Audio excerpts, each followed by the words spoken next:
আসসালামু আলাইকুম। এইচএসসি ২৬ ব্যাচের মানুষজন। নেক্সট পরীক্ষা তো আমাদের রসায়ন প্রথম পত্রই, তাই না? আমি আজকে তোমাকে এই ভিডিও কনটেন্টের মধ্যে রসায়ন প্রথম পত্রের টোটাল ৫ টা চ্যাপ্টারের সিকিউ সাজেশন ইনশাআল্লাহ দিব। এই ভিডিও কনটেন্টটার মধ্যে আমরা চেষ্টা করব প্রত্যেকটা সিকিউ এর উত্তর কিভাবে তুমি সলভ করবা। কোন সিকিউগুলা কোন চ্যাপ্টারের মধ্যে অবশ্যই দেখে যাবা। অ্যাজ ওয়েল অ্যাজ তোমার এমসিকিউ এর জন্য এবং থিওরিটা যেটা তুমি রিভিশন করতে চাচ্ছ, সেটাও প্রত্যেকটা চ্যাপ্টারের কোন চুম্বক অংশগুলা অবশ্যই পড়ে যাবা তোমার বোর্ড পরীক্ষার ক্ষেত্রে। দেশের সার্বিক অবস্থা বিবেচনা করতে গেলে, চিন্তা করতে গেলে এখনো পুরোটা একেবারে এক্সাম বান্ধব অবস্থায় আছে এমন না। হিলিং। ইনশাআল্লাহ আমরা দোয়া করি দ্রুতই যেন তোমাদের এই আশঙ্কা বা মানে মানে এই আশঙ্কা বা এই সময়ে উত্থিত হওয়া আসলে যাবতীয় সমস্যাগুলোর সমাধান হয়ে যায় এবং ওই বান্ধব বা ওই পরিবেশটুকু আমরা যেন দিতে পারি যেটার মাধ্যমে তুমি সুস্থ সবলভাবে যতটুকু পরিমাণ পরিশ্রম করছো, যতটুকু পরিমাণ তুমি সর্বোচ্চ এফোর্টটুকু দিছো, সেটুকু দিয়ে এই পরীক্ষার জার্নিটাকে স্মুথলি শেষ করতে পারো। ওকে? তো চলো আমরা খুব বেশি সময় নষ্ট করব না। ডিরেক্ট চলে যাব হচ্ছে আজকের এই সিকিউ সাজেশনের মধ্যে। আমি তোমাকে প্রত্যেকটা সিকিউ এর আন্ডারে কিভাবে পড়তে হবে, কি করতে হবে সবটা ইনশাআল্লাহ বলব। এবং তোমরা যদি আসলে টোটাল সলভ শিটটা একটা থিওরি সহ ইনক্লুডিং এমসিকিউ, সিকিউ সেটারও যদি ডিমান্ড করো তাহলে ডু লেট আস নো। তুমি জাস্ট কমেন্ট করে জানাও যে ভাই আমাদের ওটাও দরকার। ইনশাআল্লাহ আমরা সেটাও প্রোভাইড করব। আজকের এই লেকচার কনটেন্টটাতে যেই সকল স্তরের মানুষজনরা যেভাবে উপকৃত হবে সেটা জাস্ট আমি বলে আমাদের লেকচারটাকে শুরু করব। প্রথমত যাদের পড়াশোনার অবস্থাটা একটু নাজেহাল, আ আমি তাদেরকে পিছিয়ে থাকা বা আদার্স অন্য কিছু বলে আসলে অ্যাড্রেস করতে চাচ্ছি না। নাজেহাল বলতে বলতেছি জাস্ট সময়ে তুমি যতক্ষণে আসলে চিন্তা করছিলা যে ইনশাআল্লাহ গুছায় ফেলবা, গুছায় ফেলতে পারো নাই। তাদের জন্য লাস্ট একটা ট্রাই অবশ্যই এটা হবে। কারণ আমি তোমাকে তোমার ৫ টা সিকিউতে উত্তর করতে হবে। তোমাকে ৫ টা চ্যাপ্টার থেকে এমন কিছু এক্কেবারে ধরে নিয়ে আসা সিকিউ, বিশেষ করে দেখাবো যেই অংশগুলা থেকে কোয়েশ্চেনারিজ হওয়ার পসিবিলিটিজ অনেক বেশি। এবং রিসেন্ট টাইমের কোয়েশ্চেনগুলা যদি তুমি একটু লক্ষ্য করো, অভিন্ন প্রশ্নপত্রে কোয়েশ্চেন হওয়ার জন্য দেখা গেছে কোয়েশ্চেনের মানটা যথেষ্ট স্ট্যান্ডার্ড করার ট্রাই করা হচ্ছে। বুঝতেছো তো? তাই আমরা এখন শুধু সারফেস লেভেলের জিনিসপাতিই যে পড়বো এমন না। সারফেসের মধ্যে, সারফেসের এক্কেবারে গভীরে প্রত্যেকটাকেই কিছু না কিছুভাবে টাচ করার চেষ্টা করব। ওকে? আচ্ছা, সো লাস্ট ট্রাই একটা তার জন্য হতে পারে এবং যে আমার সোনার ছেলেমেয়েরা খুব ভালো মতন পরিশ্রম করছে, এফোর্ট দিছে, তারা যারা একটু বুঝতে সমস্যা হচ্ছে যে ভাইয়া মাত্র সময় তো ৫ দিন, মানে ৫ দিনের তো আমার ৫ টা চ্যাপ্টার পড়ার মতন অবস্থা ছিল। তো এখন সময় মাত্র হয়ে গেছে ধরেন ১ দিন বা আমি যখন এই কনটেন্টটা দেখতেছি আমার হাতে আর সময় মোর অর লেস ২৪ ঘন্টা, ৩০ ঘন্টা, ৩২ ঘন্টা মতন সময় আছে বা তারও কম আছে। আমি কি করব? সো তুমি করবা হচ্ছে এই যে যেই সিকিউ গুলো আমরা মাস্ট বলবোই, যে থিওরি গুলো আমরা মাস্ট দেখাবোই, সেগুলাকে খুব ভালো করে থিওরি মাস্ট আমরা দেখাবোই, সেগুলাকে খুব ভালো করে দেখে যাবা, সেগুলোকে খুব ভালো করে পড়ে যাবা, সেগুলোকে খুব ভালো করে কমপ্লিট করে যাবা। ওকে? চলো তাহলে আর দেরি না করে আমরা শুরু করি। এবারে প্রথম চ্যাপ্টার থেকে শুরু করব, তারপরে কর্মমুখী রসায়নে যে ইনশাআল্লাহ যে থামবো। এবং আমি তোমাকে প্রত্যেকটা চ্যাপ্টারের আগে মাস্ট মানে দেখে যাওয়ার যে থিওরিটুকু সেটুকু বলে দিব যে এই জিনিসগুলা মাস্ট পড়ে যাবা, মাস্ট দেখে যাওয়া।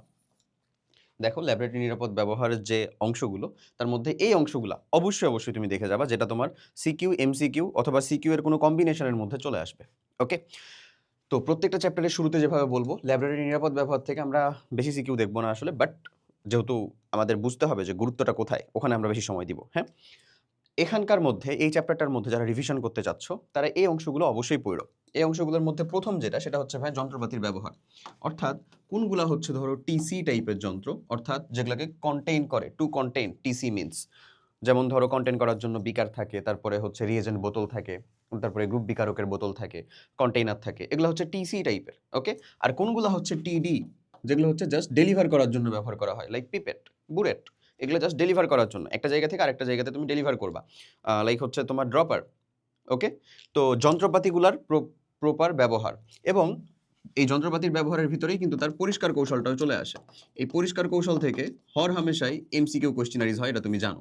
তো এটা একটা জাস্ট একটা সুন্দর মতন রিডিং দিলা। সবথেকে বেশি মানে উত্তম পরিষ্কারক আসলে কে? ক্রোমিক অ্যাসিড, পটাশিয়াম ডাইক্রোমেট এবং গাঢ় সালফিউরিক অ্যাসিডের যে মিক্সচার, সেটাই তো। ওকে। এরপরে আসো ভাইয়া, যদি দেখা যায় কোশ্চেনারিজের পরিমাণটা একটু ডিপ ইন ডিটেলস থেকে করতে চায়, একটু হার্ড করতে চায়, শুধু পেঁচাতে চায়, তাহলে দেখা যাবে পল ভঙ্গি বা সার্টোরিয়াসের একটা ম্যাথ দিয়ে দিছে। হইতে পারে সেটা এমসিকিউ অথবা হইতে পারে হচ্ছে সিকিউতে। এই টাইপের জিনিস শর্ট সিলেবাসে যখন ছিল তখন তো ধরো সিলেবাসের মধ্যেই ছিল না। বাট পরবর্তীতে বা যখন আগে কোয়েশ্চেন ছিল, লাইক আমাদের সময় যখন ছিল, তখন পর্যন্ত এই পল বঙ্গি এবং সার্টোরিয়াস থেকে অ্যাটলিস্ট একটা এমসিকিউ হলেও আসতো, ইভেন অ্যাডমিশন টেস্টেও। ওকে, তো পল বঙ্গি কি সার্টোরিয়াস কি এগুলা সম্পর্কে তুমি আমাদের একাডেমিক অ্যাডমিশনের হয়তো বা ক্লাস করছো, আমি নিজেই নিছি আর কি ফুল চ্যাপ্টারটা, হয়তো বা করেছো। যদি নাও করে থাকো, তুমি যদি একটু দেখতে চাও, মানে লাস্ট মোমেন্টেও দেখতে চাও, আমি বলে দিব, তুমি অন্যরকম পাঠশালার মধ্যে একটা ফ্রি কন্টেন্ট আছে হচ্ছে শাওন রেজা ভাইয়ের ক্লাসের, অনেক সুন্দরভাবে বুঝাইছে উনি। এবার আমি যখন হচ্ছে যে নিজেও শিখছিলাম, ওটা দেখেই শিখছিলাম, এবং আমি ওটাকেই হচ্ছে যে আর একটু কন্টেন্টগুলোকে যোগ করে, কিছু ম্যাথ যোগ করে তোমাদেরকে বোঝানোর ট্রাই করছি এমন।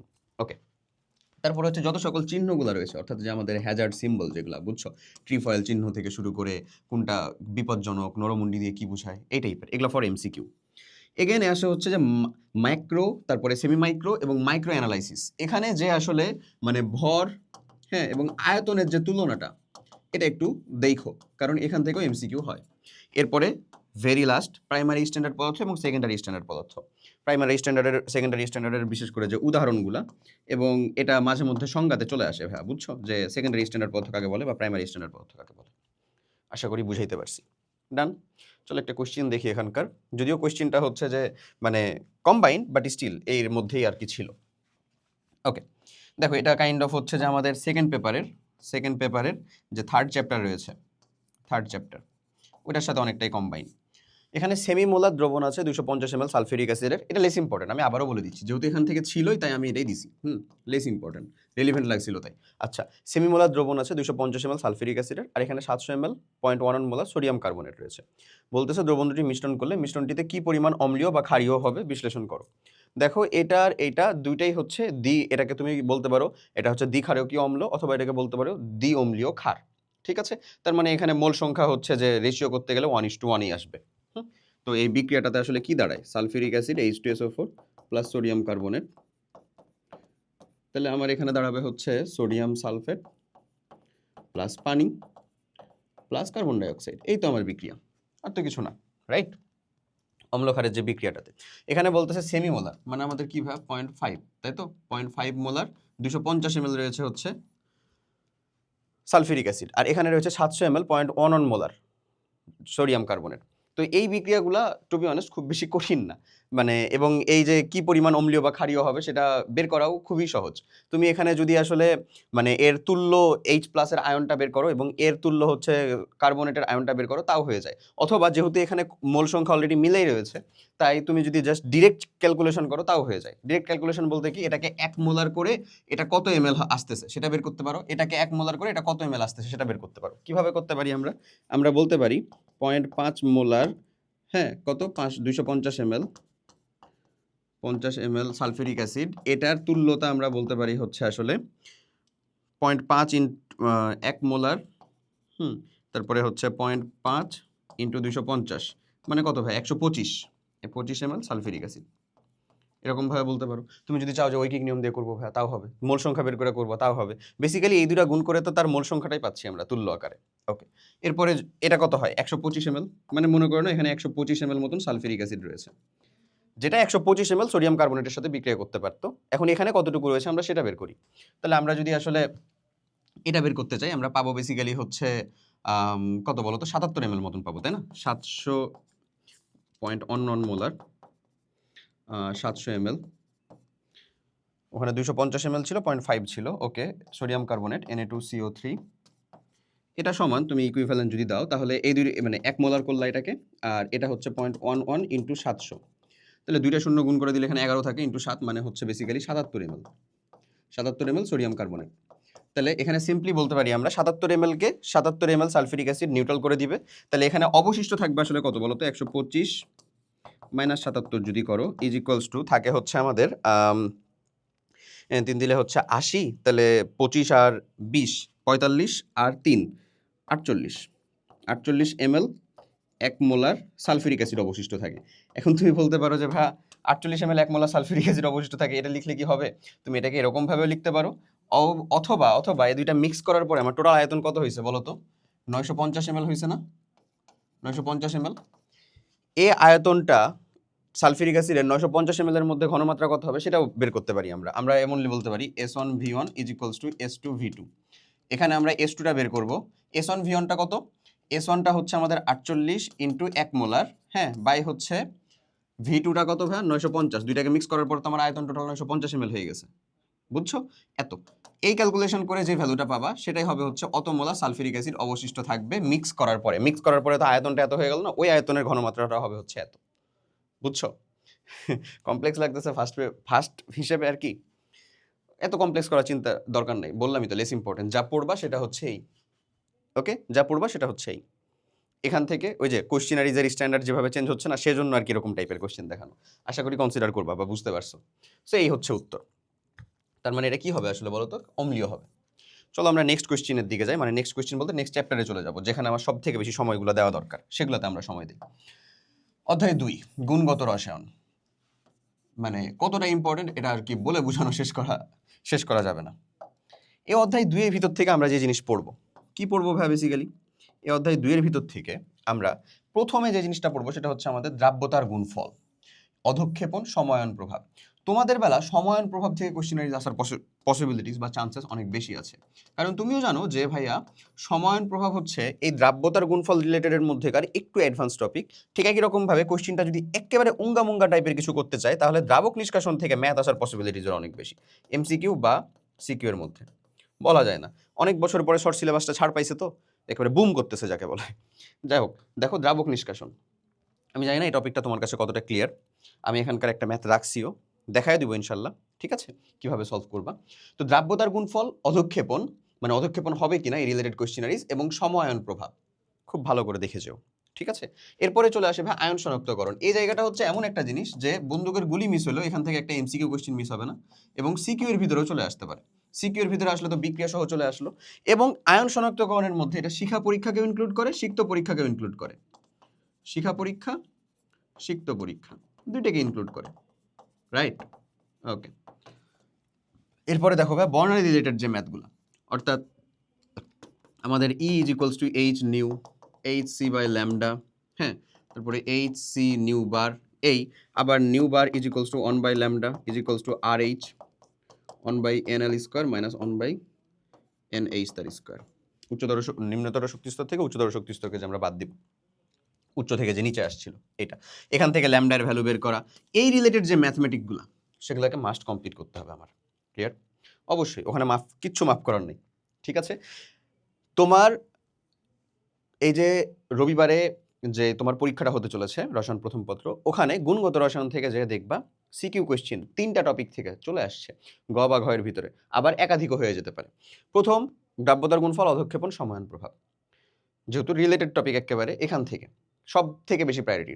নেক্সট ওটা না আসলে চলে আসবে বর্ণালী, নেক্সট ওটাও যদি না আসে তাহলে পরমাণুর মডেল, এটা আর এই মিস হবেই না। এই 3টা দেখে যাও, মিলায় যাও, করে যাও, বিশ্বাস করো তুমি নিজেই বুঝতে পারতেছো কেন আমি বলতেছি এতবার করে।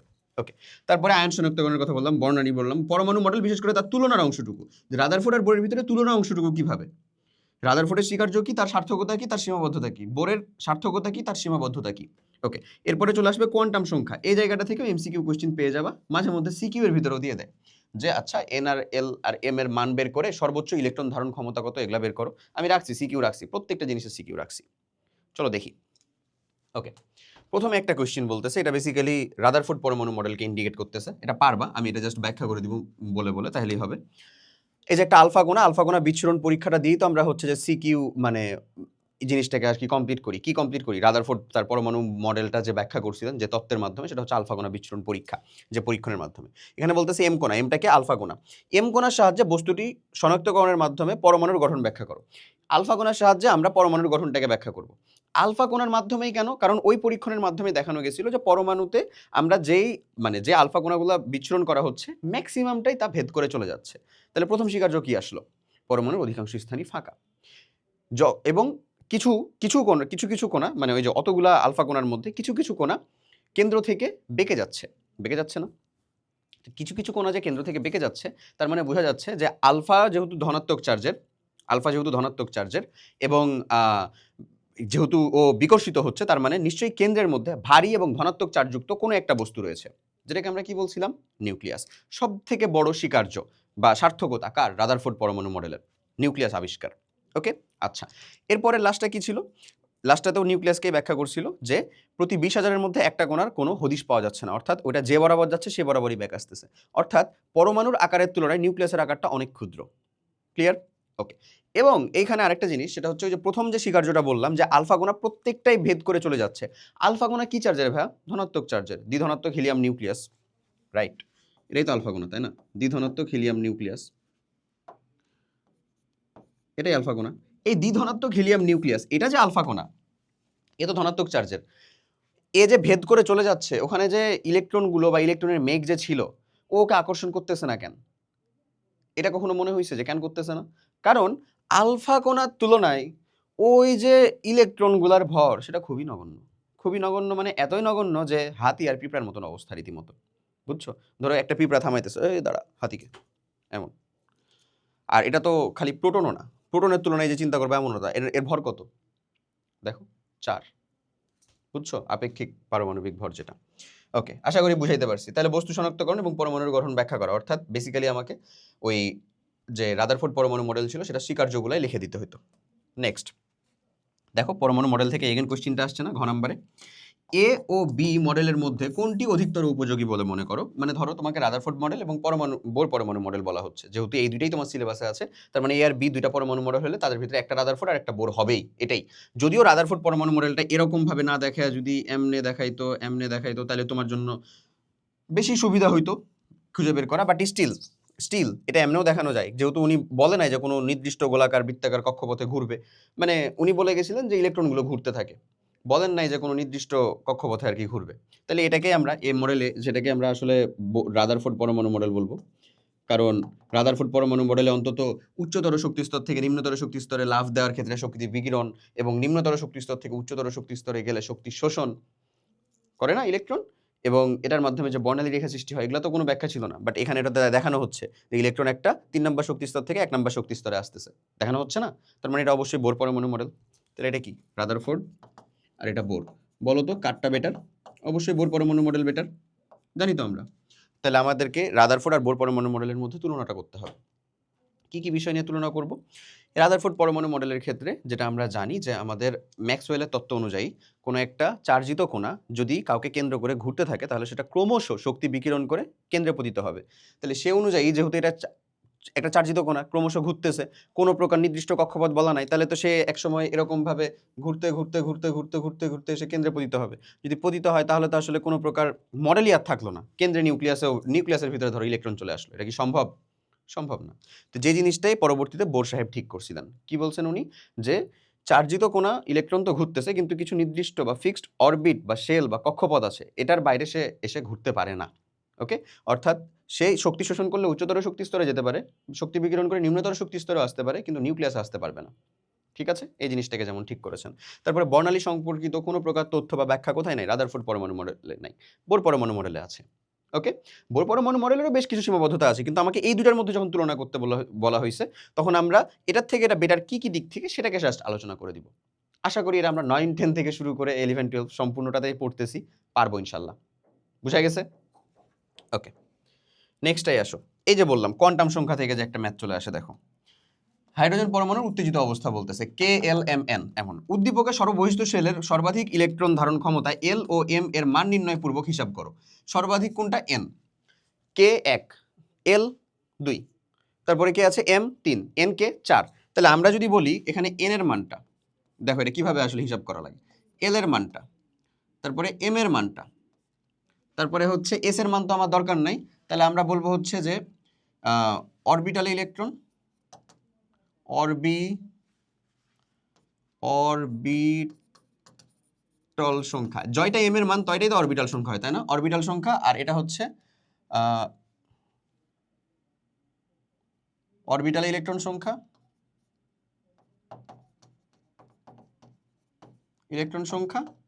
আর তুমি দিতে পারো হচ্ছে যে মোট ইলেকট্রন সংখ্যা। এই কয়টা যদি তুমি করো একেবারে খুবই সুন্দর হয়, এরকম ভাবে যদি করো। আচ্ছা, তাহলে আমি যদি বলি এন এর মান যখন আমাদের 4 হয়, এল এর মান আমাদের কি কি হবে বলো তো? 0 হবে, 1 হবে, 2 হবে, 3 হবে। এম এর মান তখন কত হবে? এম এর মান 0 মানে 0। এল এর মান যখন 1, তখন এম এর মানটা কত? এম এর মানটা কত? -1, 0, 1। এই এম এর মানটা যখন হচ্ছে আমাদের, এল এর মানটা যখন আমাদের 2, তখন এম এর মানটা কত? -2, -1, 0, 1, 2। যখন 3 তখন কত ভাই? -3, -2, -1, 0, 1, 2, 3। এই না কাহিনী। এখন জয়টা হচ্ছে আমাদের এম এর মান অরবিটাল সংখ্যা তার তয়টা, এখানে যেহেতু 0 মানে একটা, এখানে কয়টা ভা 3টা, এখানে কয়টা ভা, এখানে হচ্ছে আমাদের এম এর মান হচ্ছে 5টা মানে 5টা, এখানে কয়টা ভা 7টা অরবিটাল সংখ্যা। একটা অরবিটাল ইলেকট্রন থাকে হচ্ছে 2টা, রাইট? তাহলে আমাদের ইলেকট্রন মানে এখানে যে ভ্যালুটা, সেই ভ্যালুটাকে 2 দ্বারা গুণ করে দিলে অরবিটাল ইলেকট্রন সংখ্যা পেয়ে যাব। এখানে তাহলে কত হবে অরবিটাল ইলেকট্রন সংখ্যা? এটা হচ্ছে 2, এটা হবে কত 6, এটা হবে কত ভা 10, এটা হবে কত ভা 14। এই না কাহিনী, এই 14। তারপরে টোটাল টুকুকে যোগ করলে মোট ইলেকট্রন সংখ্যা চলে আসবে। এই টোটাল টুকুকে যদি যোগ করো, 10 আর 14 24, আর 6 30, আর 2 32, তার মানে মোট ইলেকট্রন সংখ্যা কত হবে 32। এই যে মোট ইলেকট্রন সংখ্যা কত 2n স্কয়ার, n এর মানটা কত পাইছি আমরা 4, n এর মানটা 4 বসাও, দেখো মিলে কিনা 32 মিলে যাবে। এরপরে এই কাজটুকুকে করার পরে তুমি সুন্দর করে ছকটা করতা কিরকম করে, এই যে এরকম করে, এরকম করে আমারটাতে দেখে নাও ঠিক করে, এরকম করে করতা ছকটাকে। আমি লেখার উপরে লিখলাম, জিনিসটা সহজ যেহেতু, তাই আমি আর খুব বেশি তোমাদেরকে মানে আলাদা জায়গা নিয়ে করি নাই, যেহেতু তোমার নিজের প্র্যাকটিস করার সময় বা প্রয়োজনীয়তাটা হচ্ছে বেশি। দেখো এরকম ভাবে যদি ছকটা করো তুমি, তোমার 3 মার্ক দিতে এখানে হচ্ছে যে বাধ্য, পুরাই বাধ্য। আমি এখানে অনেক ডিটেল করছি আর কি, তো তোমার ইচ্ছা যে তুমি এতটা ডিটেল করবা কিনা। ঠিক আছে, এই যে এতটুকু পর্যন্ত টানবা, ওকে ভাই? বুঝছো আশা করি। এতটুকু পর্যন্ত টানবা, এতটুকু পর্যন্ত, এতটুকু পর্যন্ত টানবা, যে প্রত্যেকটাকেই আলাদা আলাদা করে দিলা। হ্যাঁ, তারপরে এখানেও হচ্ছে যে এটা পুরোটার ভ্যালু রাখলা, এখানে হচ্ছে যেমন পুরোটার ভ্যালু রাখছো, এখানেও পুরোটার ভ্যালু রাখছো 32, সবগুলা যোগ করে। ডান। এই ক্লিয়ার? বুঝাইতে পারছি নিশ্চয়ই। আর উপরে একটা এই ভ্যালুটা দেবে, তাই রাইট? ডান। ওকে, চলো এবার আমরা পরেরটাতে যাই। এই যে এখানে দেখো কোশ্চেনটা বলে কি, ওই যে আমাদের যে বর্ণালী রিলেটেড কোশ্চেন, সেখানে উদ্দীপকের ইলেকট্রনটি ধাপান্তরের ফলে সৃষ্ট বিকিরণের তরঙ্গ দৈর্ঘ্য নির্ণয় করো। ডাল ভাত না, ল্যামডার ভ্যালু বের করতে হবে আমাদেরকে, বলেও নাই কালার কি হবে বা হ্যান ত্যান এমন কিছু, জাস্ট ভ্যালু বের করতে হবে। তো আমাদেরকে এম শেল থেকে এল শেলে আসতেছে, বোঝাই যাচ্ছে যে এই জিনিসটা, এই যে আমি আসলে মানে কোশ্চেন কর্তাদেরকে কি বলবো, মানে মানে বলবো যে আসলে মানে কাইন্ড অফ রিকোয়েস্টই করবো যে যখন যে ফিগারগুলো দেওয়া হচ্ছে বা ছবিগুলো দেওয়া হচ্ছে, যেন অ্যাটলিস্ট বেয়ার মিনিমাম স্পষ্ট হয়। হ্যাঁ, কেন হাতে লেখা ফিগার কেন এখন থাকবে বলো তো? তুমি এটা জেমিনাইকে দাও, চ্যাট জিপিটিকেই দাও, অথবা মানে গুগলে দিয়েও যদি তুমি লেন্স দিয়েও যদি তুমি বলো যে এটাকে ঠিক করে দাও, জেমিনাই দিয়ে ঠিক করে দিবে তোমাকে। এতটা সহজ হয়ে গেছে, সেখানে এখনো আমাদের হাতে লেখা ছবি, তারপরে এই যে জিনিসগুলো পাওয়াটা দুঃখজনক, তাই না? বা অস্পষ্ট ছবি। দেখো এম সেল থেকে এলে আসতেছে, আমি তো জানি কে আমাদের কত, এন এর মানটা যদি আমরা বলি, এন এর মানগুলো, তাহলে এটা হচ্ছে আমাদের 1, কে এল এম 3, তাহলে 3 থেকে আসতেছে কোথায় ভাই 2 এ আসতেছে। 3 থেকে 2 এ আসলে সৃষ্ট বিকিরণের তরঙ্গ দৈর্ঘ্য আমাদেরকে চাইছে। আমরা কি করব? আমরা বলতে পারি যে আমাদের ইলেকট্রনটি তৃতীয় শক্তি স্তর থেকে দ্বিতীয় শক্তি স্তরে আসতেছে, তাই তো? আসে, তার মানে আমাদের এইটা হচ্ছে NH এর ভ্যালু, আর এটা হচ্ছে আমাদের NL এর ভ্যালু। অর্থাৎ আমরা বলবো nu bar is equals to 1 by lambda is equals to RH 1 by NL square minus 1 by NH তার স্কোয়ার। এই তো, তাহলে RH এর ভ্যালু কত 109678 centimetre inverse, 1 by NL square, NL এর মানটা কত রে ভাই 2 স্কোয়ার মাইনাস 1 বাই 3 স্কোয়ার। এই তো এই ক্যালকুলেশনটা। তারপরে ল্যামডার মানটা হচ্ছে এই যে টোটাল যে ভ্যালুটা পাবা সেটাকে জাস্ট ইনভার্স করে দিলেই হয়েছে, ইনভার্স করে দিলেই হয়েছে। তারপরে তুমি এখানে এই ভ্যালুটা পেয়ে যাবে। এটা পাবা কিসে বলো তো? সেন্টিমিটার এককে, সেন্টিমিটার এককে। তুমি যদি এটাকে মিটার এককে করতে চাও, এটাকে যদি মিটার এককে করতে চাও, ইন্টু 10⁻² করলে এটা মিটার এককে হয়ে গেল। ওকে, আবার এই ভ্যালুটাকে 10⁻⁻, মানে মিটারের পরে বা এটাকে যদি ডিরেক্ট তুমি যে এখান থেকে যদি সেন্টিমিটারে করতে যাও, তাহলে 10⁻7 দ্বারা গুণ করলেই, ইন্টু 10⁻7 দ্বারা গুণ করলে ন্যানোমিটারে হয়ে গেল এই ভ্যালুটাকে। আর যদি এটাকে করতে চাও তাহলে 10⁹ দ্বারা গুণ করবা। এই তো, ডান। ক্লিয়ার? সহজ জিনিস এগুলো, একেবারে সহজ টাইপের কোশ্চিন আসলে। ওকে, বর্ণালীর যে 3টা টাইপ আছে, হ্যাঁ বর্ণালীর 3টা টাইপ অবশ্যই দেখে যাও। ওই যে বর্ণালীর 3টা টাইপের মধ্যে সব থেকে বেশি যে কোশ্চিনটা আসে, বর্ণালীর যে 3টি টাইপ আছে তার মধ্যে সব থেকে যে বেশি কোশ্চিনটা আসে সেটা হচ্ছে থার্ড টাইপ থেকে। অর্থাৎ ওই যে বলে দেয় যে সর্বোচ্চ শক্তি, সর্বোচ্চ কম্পাঙ্ক, সর্বোচ্চ তরঙ্গ দৈর্ঘ্য, সর্বোচ্চ তরঙ্গ সংখ্যা অথবা সর্বনিম্ন তরঙ্গ দৈর্ঘ্য। তার মানে এখানে সর্বোচ্চ শক্তি মানে হচ্ছে অসীম থেকে আসতেছে, NH এর ভ্যালুটা হচ্ছে ইনফিনিট। আর এনএল এর মানটা যেটা দেওয়া আছে বামার বা লাইম্যান বামার পার্সেন্ট ব্র্যাকেট যেটাই হোক না কেন। আবার যদি এরকম বলে যে সর্বনিম্ন শক্তি, সর্বনিম্ন কম্পাঙ্ক, সর্বনিম্ন তরঙ্গ সংখ্যা অথবা সর্বোচ্চ তরঙ্গ দৈর্ঘ্য, তার মানে হচ্ছে একেবারে তার পরের শক্তি স্তর থেকে আসতেছে। অর্থাৎ যে শক্তি স্তরে আসছে বলবে, ধরো বামারে আসছে, লাইম্যানে আসছে, পার্সেন্টে আসছে, ব্র্যাকেটে আসছে, যেখানে আসুক না কেন, এক্স্যাক্ট তার পরের শক্তি স্তর থেকে আসছে। মানে এনএল এর মান যত হবে, এনএইচ এর মান হবে হচ্ছে এনএল প্লাস 1। ওকে, ডান। নেক্সটে এরপরে যদি চলে আসো তাহলে দেখতে পাবা হচ্ছে ভাই এমন একটা কোশ্চেন যেটার কথা আমি তোমাকে বারবার করে বলতেছি যে আমাদের দ্রাব্যতা এবং তার গুণফল, দ্রাব্যতা ও গুণফল। ওকে, এই একটা কোশ্চেন, এই কোশ্চেনের দিকে একটু লক্ষ্য করো, সেটা হচ্ছে পি কিউ এখানে 0.5 মোলার 50 ml দেওয়া আছে, এখানে এক্স ওয়াই আছে 50 ml 0.5 molar, same to same. But এখানে যে যৌগটা আছে সেটা হয়ে গেছে PY2। তার মানে পিকিউ যেটা সেটাকে তুমি বলতে পারো হচ্ছে কাইন্ড অফ হলো এই যে এমন, মানে বলতে পারো হচ্ছে ম্যাগনেসিয়াম সালফেট এমন টাইপের একটা যৌগ। বাট এক্স ওয়াই যেটা সেটা তোমাকে বলতে হবে হচ্ছে সোডিয়াম ক্লোরাইড টাইপের যৌগ, এরকম বলতে হবে। মানে আমি একটা প্রতীকী অর্থে ধরে নিচ্ছি। তাহলে এই দুইজনকে যখন তুমি বিক্রিয়া করাইলা তখন এখানে বেসিক্যালি কি তৈরি হয়েছে বলো তো? Magnesium chloride. দ্যাটস ওয়াই এটা PY2 হয়ে গেছে। মানে এটা বুঝাতে চাচ্ছি আমি, পি এর যোজনী 2 হলেও ওয়াই এর যোজনী হচ্ছে বা এক্স এর যোজনী হচ্ছে 1 করে, এদের যোজনী দুইজনেরই 2 করে। বুঝছো কিনা? সেজন্যই তো PY2 টাইপের যৌগ হয়েছে। ওকে, এর KSP এর ভ্যালু হচ্ছে দেওয়া আছে এত, তার মানে আমাকে নিশ্চয়ই KIP এর মানটা PY2 এরই বের করতে হবে, নাকি অন্য কারোটা বের করতে হবে যদি অধঃক্ষেপণ তুলনা করতে চাই তাহলে। ওকে, তাহলে ম্যাগনেসিয়াম ক্লোরাইড তৈরি হবে, সোডিয়াম সালফেট তৈরি হবে, সোডিয়াম সালফেট বা ওটা যে তৈরি হবে হজ্ঞা। পরেরটাতে আসো, দেখো প্রথম ও দ্বিতীয় পাত্রের মিশ্রিত দ্রবণে P2+ এর ঘনমাত্রা নির্ণয় করো। ভালো হয়েছে, তোমাকে প্রথমে মিশ্রণের মধ্যে P2+ এর ঘনমাত্রা নির্ণয় করতে বলছে, কারণ তুমি যদি আসলে ঘ নাম্বারে করতে চাও KSP এর মানটা, KIP যখন বের করবা P2+ এর ঘনমাত্রা কিন্তু লাগতো না? লাগতোই। তাহলে এই গ নাম্বারের কোয়েশ্চেনটা সলভ করতে গেলে আমরা খুব সহজে কিভাবে সলভ করতে পারি ভাই? আমরা বলতে পারি যে এই যে আমাদের যে PQ, হ্যাঁ, প্লাস XY এই যৌগটা যখন বিক্রিয়া করবে তখন আমাদের কি তৈরি করবে? PY2 তৈরি করে প্লাস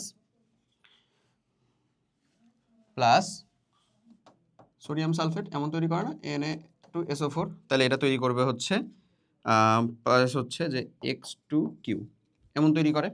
ওকে, এখন এই যে PQ, এই পি এর অবস্থাটা কেমন ছিল ভাই বলো তো?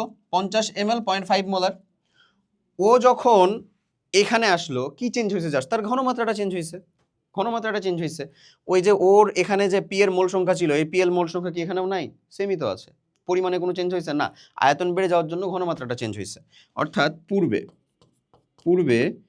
P2+ এর ঘনমাত্রাটা কত ছিল বলো তো ভাইয়া? এটা ছিল হচ্ছে 0.5 মোলার ও 50 ml। তারপরে মিশ্রণের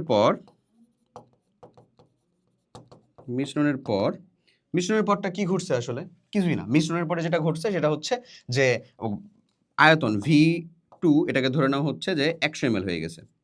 এখন তাহলে S2 তার ঘনমাত্রাটা কত সেটা আমরা বের করব। কি সূত্র? সিম্পল লঘুকরণ সূত্র। S1V1 is equals to S2V2। Let's আমরা S2 বের করব। তার মানে S1V1 0.5 × 50 বাই হচ্ছে 100। V2 এর ভ্যালুটা হচ্ছে 100 আর 0.5 × 50। তাহলে এটা ক্যালকুলেশন করলে আমাদের থাকে কত এখানে? 2, রাইট? তো এই 2 আর তুমি হচ্ছে যে 0.5 মানে কত থাকে? 0.25 মোলার। অর্থাৎ এটার আয়তন জাস্ট হয়ে গেছে 0.25 মোলার। ডান। এটাই প্রথম ও দ্বিতীয় পাত্রের মিশ্রণে P2+ এর ঘনমাত্রা কত? এই মোলার। এটুকু ক্যালকুলেশন করলেই শেষ। এরপরে যখন বলে প্রথম ও দ্বিতীয় পাত্রের মিশ্রণে PY2 এর অধক্ষেপ হবে কিনা, তখন আমাদেরকে বিশেষ করে এই যে আমি যেমন কার ঘনমাত্রাটা পেয়ে গেলাম? P2+ এর ঘনমাত্রাটা পাইছি কত? 0.525 মোলার। একই রকম ভাবে আমাকে কার ঘনমাত্রাটা বের করতে হবে এখন বলো তো ভাই? Y2 এর ঘনমাত্রাটা বের করতে হবে। Y2 এর ঘনমাত্রাটা আমরা কিভাবে বের করব? এখানে Y এর ঘনমাত্রাটা এত ছিল, Y2 এর মানে Y এর ঘনমাত্রাটাও কি এক্স্যাক্ট সেমই হবে না মিক্সচারের পরে? চিন্তা করে দেখো, কারণ সবই তো সেম। তাহলে মিক্স করার পরে আসলে কি হয়েছে? টোটাল আয়তনটা খালি 50 হয়ে গেছে। এটা তোমাকে করেই দেখাতে হবে। বাট আমি তোমাকে বলতেছি, যেহেতু আমরা খুব বেশি সময় যে নিব এরকম না। ধরো হচ্ছে ঘ নাম্বারটা আমি এখানেই তোমাকে বলে দিচ্ছি। তাহলে আমরা Y2 মাইনাস P2+ না, এটা হচ্ছে Y মাইনাস এর ঘনমাত্রাটা আসলে কি হবে? Y মাইনাস এর ঘনমাত্রাটা হবে হচ্ছে 0.25 মোলার। এখন আমরা যখন KIP কার বের করব? py2 এই যৌগটা আসলে বিয়োজিত হবে কিভাবে? p2 plus plus 2y minus এমনে। এখন যদি আমি এখানে এটার ভ্যালুটা s হয়, এটার ভ্যালুটা s হইলো, এটার ভ্যালুটা কত হবে বলো তো? টয়েস s হবে, মানে 2 মোল আকারে হচ্ছে সে বিয়োজিত হচ্ছে। এখন আমার সিম্পল কথা হচ্ছে যে এখান থেকে যদি আমি KIP এর মানটা বের করি, তাহলে আমি কি লিখবো? p2 প্লাস, এটা তো ঠিক আছে, তারপরে y মাইনাসের যে ঘনমাত্রাটা সেটার উপরে চলে আসবে হচ্ছে স্কোয়ার। অর্থাৎ আমরা বলতে পারি যে এখানে আমাদের KIP এর মানটা হবে হচ্ছে p2 প্লাসের ঘনমাত্রা ইন্টু y মাইনাসের ঘনমাত্রার উপরে স্কোয়ার, সহগটা কি হলো? পাওয়ার হয়ে গেল। তাহলে p2 প্লাসের ঘনমাত্রাটা কত ছিল? ওটাও 0.25, আর এখানে হচ্ছে 0.25, তার উপরে কত ভাই? স্কোয়ার, তার মানে 0.25 এর কিউব। এই ভ্যালুটা যেটা পাইলাম KIP এর মান, সেটার সাথে আমরা এটার তুলনা করে দেখব যে KSP এর মানটা বড় নাকি KIP এর মানটা বড়। তাহলে আমাকে বলছে যে অধক্ষিপ্ত হবে কিনা। যদি আমরা দেখি, বলতো শর্তগুলা কি ছিল? KIP is greater than KSP। যদি দেখি যে KIP এর মানটা বড়, তার মানে অবশ্যই আমাদের অধক্ষিপ্ত হয়ে যাবে। এই কি বললাম? হ্যাঁ, অধক্ষিপ্ত হয়ে যাবে। যে ও KIP এর মান যদি বড়, অধক্ষিপ্ত হবে। যদি দেখা যায় যে KIP এর মান থেকে KSP এর মানটা বড়, তাহলে অধক্ষিপ্ত হবে না। আর যদি দেখা যায় যে এই দুইটা সমান, তারপরে কি হইতো? তাহলে হয়তো হচ্ছে আমাদের, যদি দেখা যায় যে এই দুইটা সমান KIP এর KSP, তার মানে এটা হচ্ছে ওই যে সম্পৃক্ত দ্রবণ, স্যাচুরেটেড সলিউশন, রাইট? এই বুঝা গেছে না? তাহলে আমরা জাস্ট এটা তুলনা করলেই পেরে যাব। ক্লিয়ার? এখন এই যে Yn2 মাইনাসের ঘনমাত্রা যে এত মোলার পাইলাম, এটাও কিন্তু তোমাকে এখান থেকে বের করতে হবে, অবশ্যই করবা। ক্লিয়ার? ওকে, চলো নেক্সট কোশ্চেনটাতে যাই। এই যে দেখো, এখানে মজাদার জিনিস হচ্ছে যে দুইটা কোশ্চেনই হয় এখানে। এই কোশ্চেনে আয়নিক গুণ, মানে এটা ঘ নাম্বার কোশ্চেনে অধক্ষেপণ নিয়ে কোশ্চেন হয়, এটা তুমি করবা অধক্ষেপণ, মাস্ট ট্রাই করবা। আর আয়ন শনাক্তকরণ থেকে দেখো গ নাম্বার কোশ্চেনটা হয়েছে অধক্ষেপণ হবে কিনা। একটা জিনিস দেখো, ক্যালসিয়াম ফ্রোমাইডের দ্রাব্যতার গুণফল বলছে, তাহলে এই দুইটা যৌগ ক্যালসিয়াম ক্লোরাইড আর সোডিয়াম ফ্রোমাইড বিক্রিয়া করলে ক্যালসিয়াম ফ্রোমাইডও হবে, সোডিয়াম ক্লোরাইডও হবে। আমরা কি সোডিয়াম ক্লোরাইডকে নিয়ে তুলনা করব? নিশ্চয়ই না, ক্যালসিয়াম ফ্রোমাইডে। তাহলে ক্যালসিয়াম 2 প্লাসের ঘনমাত্রা আমাকে একবার বের করতে হবে, আমি ঘটাই আগে বলে দিচ্ছি। হ্যাঁ, ক্যালসিয়াম 2 প্লাসের ঘনমাত্রাটা বের করলা, এত মোলার। কি হয়েছে খালি জাস্ট এই যে টোটাল আয়তন কত হয়ে গেছে? 80 ml হয়ে গেছে। 80 ml এর মধ্যে ক্যালসিয়াম 2 প্লাসের ঘনমাত্রা কত হবে? আর ফ্লোরাইড মাইনাসের ঘনমাত্রাটা কত হবে? ওটাও 80 ml এর ভিতরে, আগে এত ছিল, 80 ml এর মধ্যে কত, সেটা বের করলা। তারপরে যদি KIP এর মানটা বের করতে চাও ক্যালসিয়াম ফ্রোমাইডের জন্য, তাহলে এটা তুমি বুঝতেছো এই ক্যালসিয়াম 2 প্লাস হয় এবং 2F মাইনাস হয়। তাহলে এইটা যদি আমাদের, মানে এখানে ক্যালসিয়াম 2 প্লাসের ঘনমাত্রাটা আমরা দিলাম, আর যেটা ফ্লোরাইড মাইনাসের ঘনমাত্রা পাবো সেটার উপরে স্কোয়ার হয়ে যাবে, সহগটা পাওয়ার হয়ে যাবে। ডান। তারপরে তুলনা করে আমরা দেখব যে এটার থেকে বড় হয়েছে না ছোট হয়েছে। যদি KIP বড় হয়ে যায় তার মানে অধক্ষেপ হয়ে যাবে, যদি KIP বড় না হয় KSP বড় হয় তার মানে অধক্ষেপণ হবে না। এটা তুলনা। ওকে, এখানে দেখো এই যে বলছে যে যে এ পাত্রের ক্যাটায়ন ও অ্যানায়ন শনাক্তকরণের পরীক্ষা। এ পাত্র হচ্ছে ভাইয়া তোমার এটা, ক্যালসিয়াম আয়ন শনাক্তকরণ করতে হবে, ক্লোরাইড আয়ন শনাক্তকরণ করতে হবে। ওই যে আমি নিজে যখন আয়ন শনাক্তকরণের মানে জিনিসটাকে পড়াই, তখন হচ্ছে এরকমভাবেই দেখাই যে আমাদের কিছু এলিমেন্ট আছে যেটা হইলো ধরো কি বলে, মানে জাতীয় বিকারকের সাথে বিক্রিয়া করবে না। তার ভিতরে ক্যালসিয়াম একটা, সোডিয়াম একটা, অ্যামোনিয়াম আয়ন একটা। এরা কি করে? এরা স্পেসিফিক বিক্রিয়কের সাথে বিক্রিয়া করে। যেমন ক্যালসিয়ামের সাথে যে বিক্রিয়া করবে সেটা হচ্ছে ammonium oxalate, right? Ammonium oxalate বিক্রিয়া করবে। অক্সালেট আয়নটা কোনটা বলো তো? ওই যে অক্সালিক অ্যাসিড থেকে H2C2O4, এখানকার ভিতরে এটা হচ্ছে অক্সালেট আয়ন। তো অ্যামোনিয়াম অক্সালেটটা হচ্ছে NH4 2C2O4। একে অনেক সময় হচ্ছে যে অনেক রকম ভাবে অনেকে লিখে, বাট এটার আসল যেই, মানে এটা কি একটা যৌগ? অবশ্যই একটা আয়নিক যৌগ। এই আয়নিক যৌগটা এই যে NH4 plus OOC COO minus NH4 plus, এই যে এই টাইপের যে যৌগটা, বুঝছো? এইটা ক্লিয়ার? এটা হচ্ছে অ্যামোনিয়াম অক্সালেট। অ্যামোনিয়াম অক্সালেটের সাথে ক্যালসিয়াম বিক্রিয়া করবে, ক্যালসিয়াম 2 প্লাস, ও বিক্রিয়া করে ক্যালসিয়াম অক্সালেট তৈরি করবে। ক্যালসিয়াম অক্সালেট আবার কেমন? ক্যালসিয়াম অক্সালেটটা হচ্ছে calcium 2 plus OO minus COO minus. অনেক মানুষজন এই বিক্রিয়াটাকে এমনি দেখায়, এই যে এ এর সাথে বন্ড তৈরি করছে। এই বন্ডটা আসলে কি বন্ড বলো তো? সমযোজী বন্ধন না? এটা কি সমযোজী যৌগ তৈরি হয়েছে যে সমযোজী বন্ধন হবে এখানে? না, এই বন্ধনটা সমযোজী। অক্সালারি আয়নের ভিতরে সমযোজী বন্ধন থাকতে পারে, কার্বন কার্বন এটা সমযোজী বন্ধন, বাট এটা এমন না। এটা হচ্ছে এই যে এই দুইটা মাইনাস, এটা হচ্ছে প্লাস, আয়নিক বন্ধনটা এরকম ভাবে তৈরি হচ্ছে। সো তুমি কারেক্টটা দেখো, কিন্তু এটা হাজারি স্যারের বইয়ে লাস্ট এডিশনগুলোতে ঠিক করতেছে, আমাদের বেলাও এরকম ভাবে দেওয়া ছিল, লাস্ট এডিশনগুলোতে ঠিক করতেছে। অ্যাপ্রিসিয়েবল। ওকে, যাই হোক, তো ক্যাটা মানে এ করলো এবং সাদা পদক্ষেপ ফেলবে কেন? কি এটা তো ক্যালসিয়াম, কি তোমার কি বলে অবস্থান্তর মৌল না? অবস্থান্তর মৌল না মানে সাদা পদক্ষেপ ফেলবে। সোডিয়াম সাদা পদক্ষেপ, অ্যালুমিনিয়াম সাদা পদক্ষেপ, জিঙ্ক সাদা পদক্ষেপ। কেন? ওরা তো অবস্থান্তর মৌলই না, ওরা তো সাদা পদক্ষেপই দিবে। ক্লিয়ার? অবস্থান্তর মৌল না কালারফুল কম্পাউন্ডগুলো দেখায়। ওকে, সিম্পল টেকনিক। এক টেকনিক দিয়ে কয়েকটা আয়নকে ফিল্টার করে ফেলতে পারবা। আচ্ছা, এরপরে চলো অধক্ষেপণ হবে কিনা এটা দেখাইলাম। ও আরেক বান্দা, আল্লাহর বান্দা আরেকটা কই, ক্লোরিন। ক্লোরিন শনাক্তকরণ করতে হবে। কিভাবে শনাক্ত করবা? সিলভার নাইট্রেটের দ্রবণ যোগ করবা। সিলভার নাইট্রেটের দ্রবণ যোগ করলে সিলভার ক্লোরাইডের সাদা পদক্ষেপ যদি পড়ে, ক্লোরিন আছে, না পড়লে নাই। সিলভার ক্লোরাইডের দ্রবণ যোগ করার পরে অতিরিক্ত আবার হচ্ছে যে আরও সিলভার নাইট্রেট যোগ করতে বলে, তাহলে হচ্ছে সে একটা জটিল যৌগ তৈরি করে। বুঝছো? ওই জটিল যৌগ করলে আবার হচ্ছে যে সেটা দ্রবীভূত হয়ে যায়। ওকে, জটিল আয়ন একটা সৃষ্টি করে। তো সেটা করলে আবার হচ্ছে যে সিলভারের একটা জটিল আয়ন সৃষ্টি হয়, সেটাতে দ্রবীভূত হয়ে যায়। ফার্দার দিলেও দিতে পারো, শুধু হচ্ছে সিলভার ক্লোরাইডের অধক্ষেপ পড়লে সাদা মানে ক্লোরিন আছে এটুকু দিয়েও শেষ করতে পারো, ইচ্ছা। বুঝাইতে পারছি? ওকে, চলো লাস্ট কোয়েশ্চেন, এবং যে কোয়েশ্চেনটার কথা আমি তোমাকে বললাম, দ্রাবক নিষ্কাশন। দেখছো, দ্রাবক নিষ্কাশন, এবং এটা গ ঘয়ের কোয়েশ্চেন মানে তুমি বুঝতেই পারতেছো এটা বোর্ডে আসা একটা কোয়েশ্চেন, এবং ঘ মানে 4 নাম্বার, 4টা মার্কের জন্য দিছে, কত বদ দেখছো। আচ্ছা যাই হোক, মিস্টার এক্স 1 নং পাত্রের সম্পূর্ণ দ্রাবক নিয়ে একবার, 1 নং পাত্রে কি দ্রাবক আছে ভাই? কার্বন টেট্রাক্লোরাইড 200 ml, ওকে একবার। এবং 2 নং পাত্রের মানে মিস্টার ওয়াই 1 নং পাত্রের দ্রাবককে সমান 4 ভাগে ভাগ করে, মানে এটাকে 4 ভাগে ভাগ করছে, অর্থাৎ 50 ml, 50 ml করে নিছে মিস্টার ওয়াই, নিয়ে 4 বারে 2 নং পাত্র থেকে আয়োডিন নিষ্কাশন করলো। 2 নং পাত্র থেকে আয়োডিন নিষ্কাশন করছে সে। ওকে, আমাকে ঘ নাম্বার কোশ্চেনে বলছে আয়োডিন নিষ্কাশনের ক্ষেত্রে কোনটি লাভজনক প্রসেস। যদি আমি সোজা বাংলায় বলি, মিস্টার ওয়াই যেটা করতে সেটা হচ্ছে লাভজনক প্রসেস। তুমি 30 ml নিয়ে একবার নিষ্কাশন করতে পারো, আবার 1 ml করে নিয়ে 30 বার নিষ্কাশন করতে পারো। 30 বার যদি 1 ml করে নিয়ে নিষ্কাশন করো, তোমার নিষ্কাশনের পরিমাণ অনেক বেশি হবে। দ্রাবক নিষ্কাশনের কনসেপ্ট যারা পড়েছো, শিখেছো, তাদের জন্য এটা উত্তর করা সহজ হবে। আমি করে দেখাবো, সমস্যা নাই, চিন্তা করো না। যারা করো নাই তারা হচ্ছে যে ওটার একটু বেসিকটা দেখে নিতে পারো, খুব বেশি প্যারা লাগলে দরকার নাই। মানে অ্যাট দিস পয়েন্ট যতটুকু সময় আছে ঠাড়া মুখস্থ করার মতন উপায় আসলে, বুঝছো?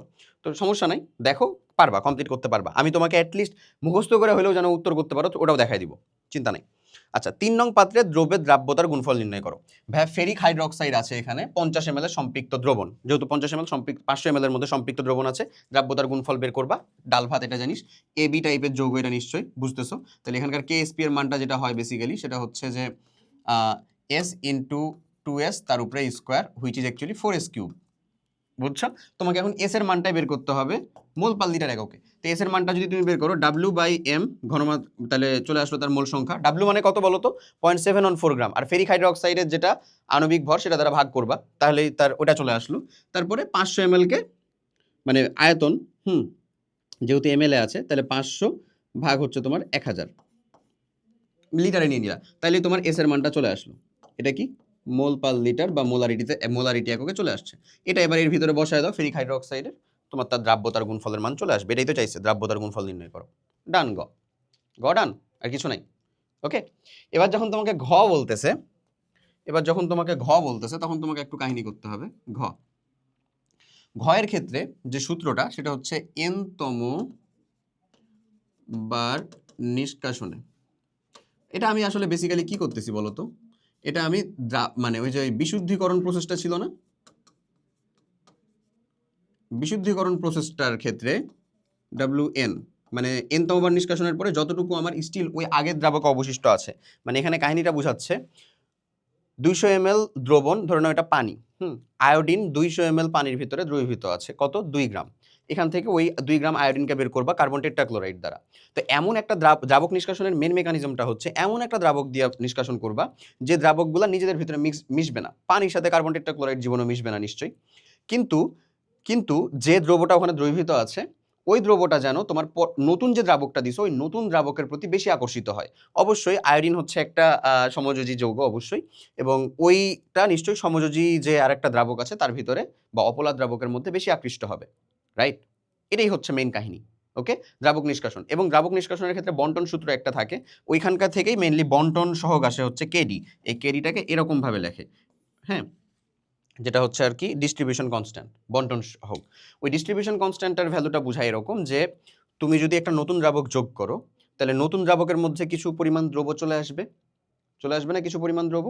তাহলে নতুন দ্রাবকের মধ্যে যে পরিমাণ দ্রব্য আসলো, তাহলে নতুন দ্রাবকে সে একটা ঘনমাত্রা তৈরি করছে, ওই ঘনমাত্রা, এবং 2 গ্রাম থেকে তো নতুন দ্রাবকে কিছু চলে গেছে, তাহলে 2 গ্রামের মধ্যে কিছু অবশিষ্ট থাকবে পানির ভিতরে।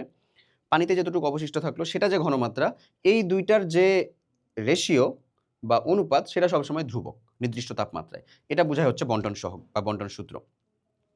ওকে, তো যাই হোক, এটা দিয়া WN, এটা হবে হচ্ছে W মানে যত গ্রাম ওখানে ছিল, তারপরে তুমি দিবা হচ্ছে V KD, তারপরে হচ্ছে S প্লাস হচ্ছে V to the power N। এখন এই জিনিসটা, এই সূত্রটা জাস্ট মাথায় রাখলেই হবে, এবং এই সূত্রের ভিতরে আমি তোমাকে সবগুলো বলে দিচ্ছি। WN হচ্ছে n তম বার নিষ্কাশন পরেও, বা n তম বার তুমি নিষ্কাশন করলা, হ্যাঁ, n তম বার নিষ্কাশন করছো, n তম নিষ্কাশন পরেও পূর্বের দ্রাবকে অবশিষ্ট দ্রব্য ভর। ডাব্লিউটা কি? এই যে ডাব্লিউটা শুরুতে পূর্বের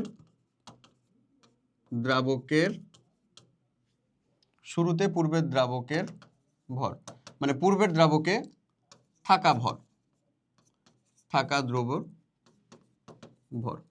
ওকে, তারপরে ভি কি ভাই? ভি হচ্ছে পূর্বের দ্রাবকের যে আয়তন, মানে যে দ্রাবকটার মধ্যে অলরেডি দ্রবীভূত ছিল, পূর্বের দ্রাবকের যে আয়তন, পূর্বের দ্রাবকের আয়তন। আচ্ছা, আর এস কি?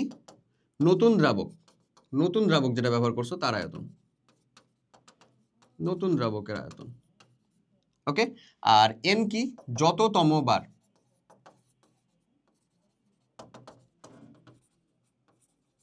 নিষ্কাশন করো, যততম বার তুমি নিষ্কাশন করবা। আর কেডি এর ভ্যালুটা, কেডি এর মানটা সবসময় মাথায় রাখবা, যে কোশ্চিনে কেডি এর মান যদি ডিরেক্ট দেওয়া থাকে, যেমন এখানে কোশ্চিনে কেডি এর মানটা ডিরেক্ট দেওয়া আছে, তার মানে এটাই ব্যবহৃত হবে। আর যদি এই যে এরকম করে দেওয়া থাকে, তাহলে সবসময় মাথায় রাখবা কেডি হলো যে নতুন দ্রাবকে ঘনমাত্রা, নতুন দ্রাবক যেটা যোগ করছি ওই ঘনমাত্রাটা অবশ্যই উপরে থাকা লাগবে। অনেক সময় কেডিটা উল্টা করে দেওয়া থাকে। আর হচ্ছে যে পূর্বের দ্রাবকে ঘনমাত্রা, পূর্বের দ্রাবকে অনেক সময় এখানে একটা কাহিনী করে, কেডির মানটা সবসময় এটা হবে। হ্যাঁ, এখানে আমি একটা এক্সট্রা কথা লিখে রাখি, অনেক সময় লিখে এখানে যে উমুকের অনুকূলে কেডি, উমুকের অনুকূলে। ধরো হচ্ছে এখানে আমার দুইটা দ্রাবক ছিল না, একটা হচ্ছে পানি আর একটা হচ্ছে কার্বন টেট্রাক্লোরাইড। এখানে যদি বলে পানির অনুকূলে কেডি, তার মানে পানিটাকে উপরে বুঝাইতেছে। বাট আমাদের কেডিটাতে কি পানিটা উপরে? নিশ্চয়ই না, নতুন দ্রাবকের ঘনমাত্রা, নতুন দ্রাবক তো ছিল কার্বন টেট্রাক্লোরাইড, তখন আমাকে কেডির মানটা উল্টায় নিতে হইতো।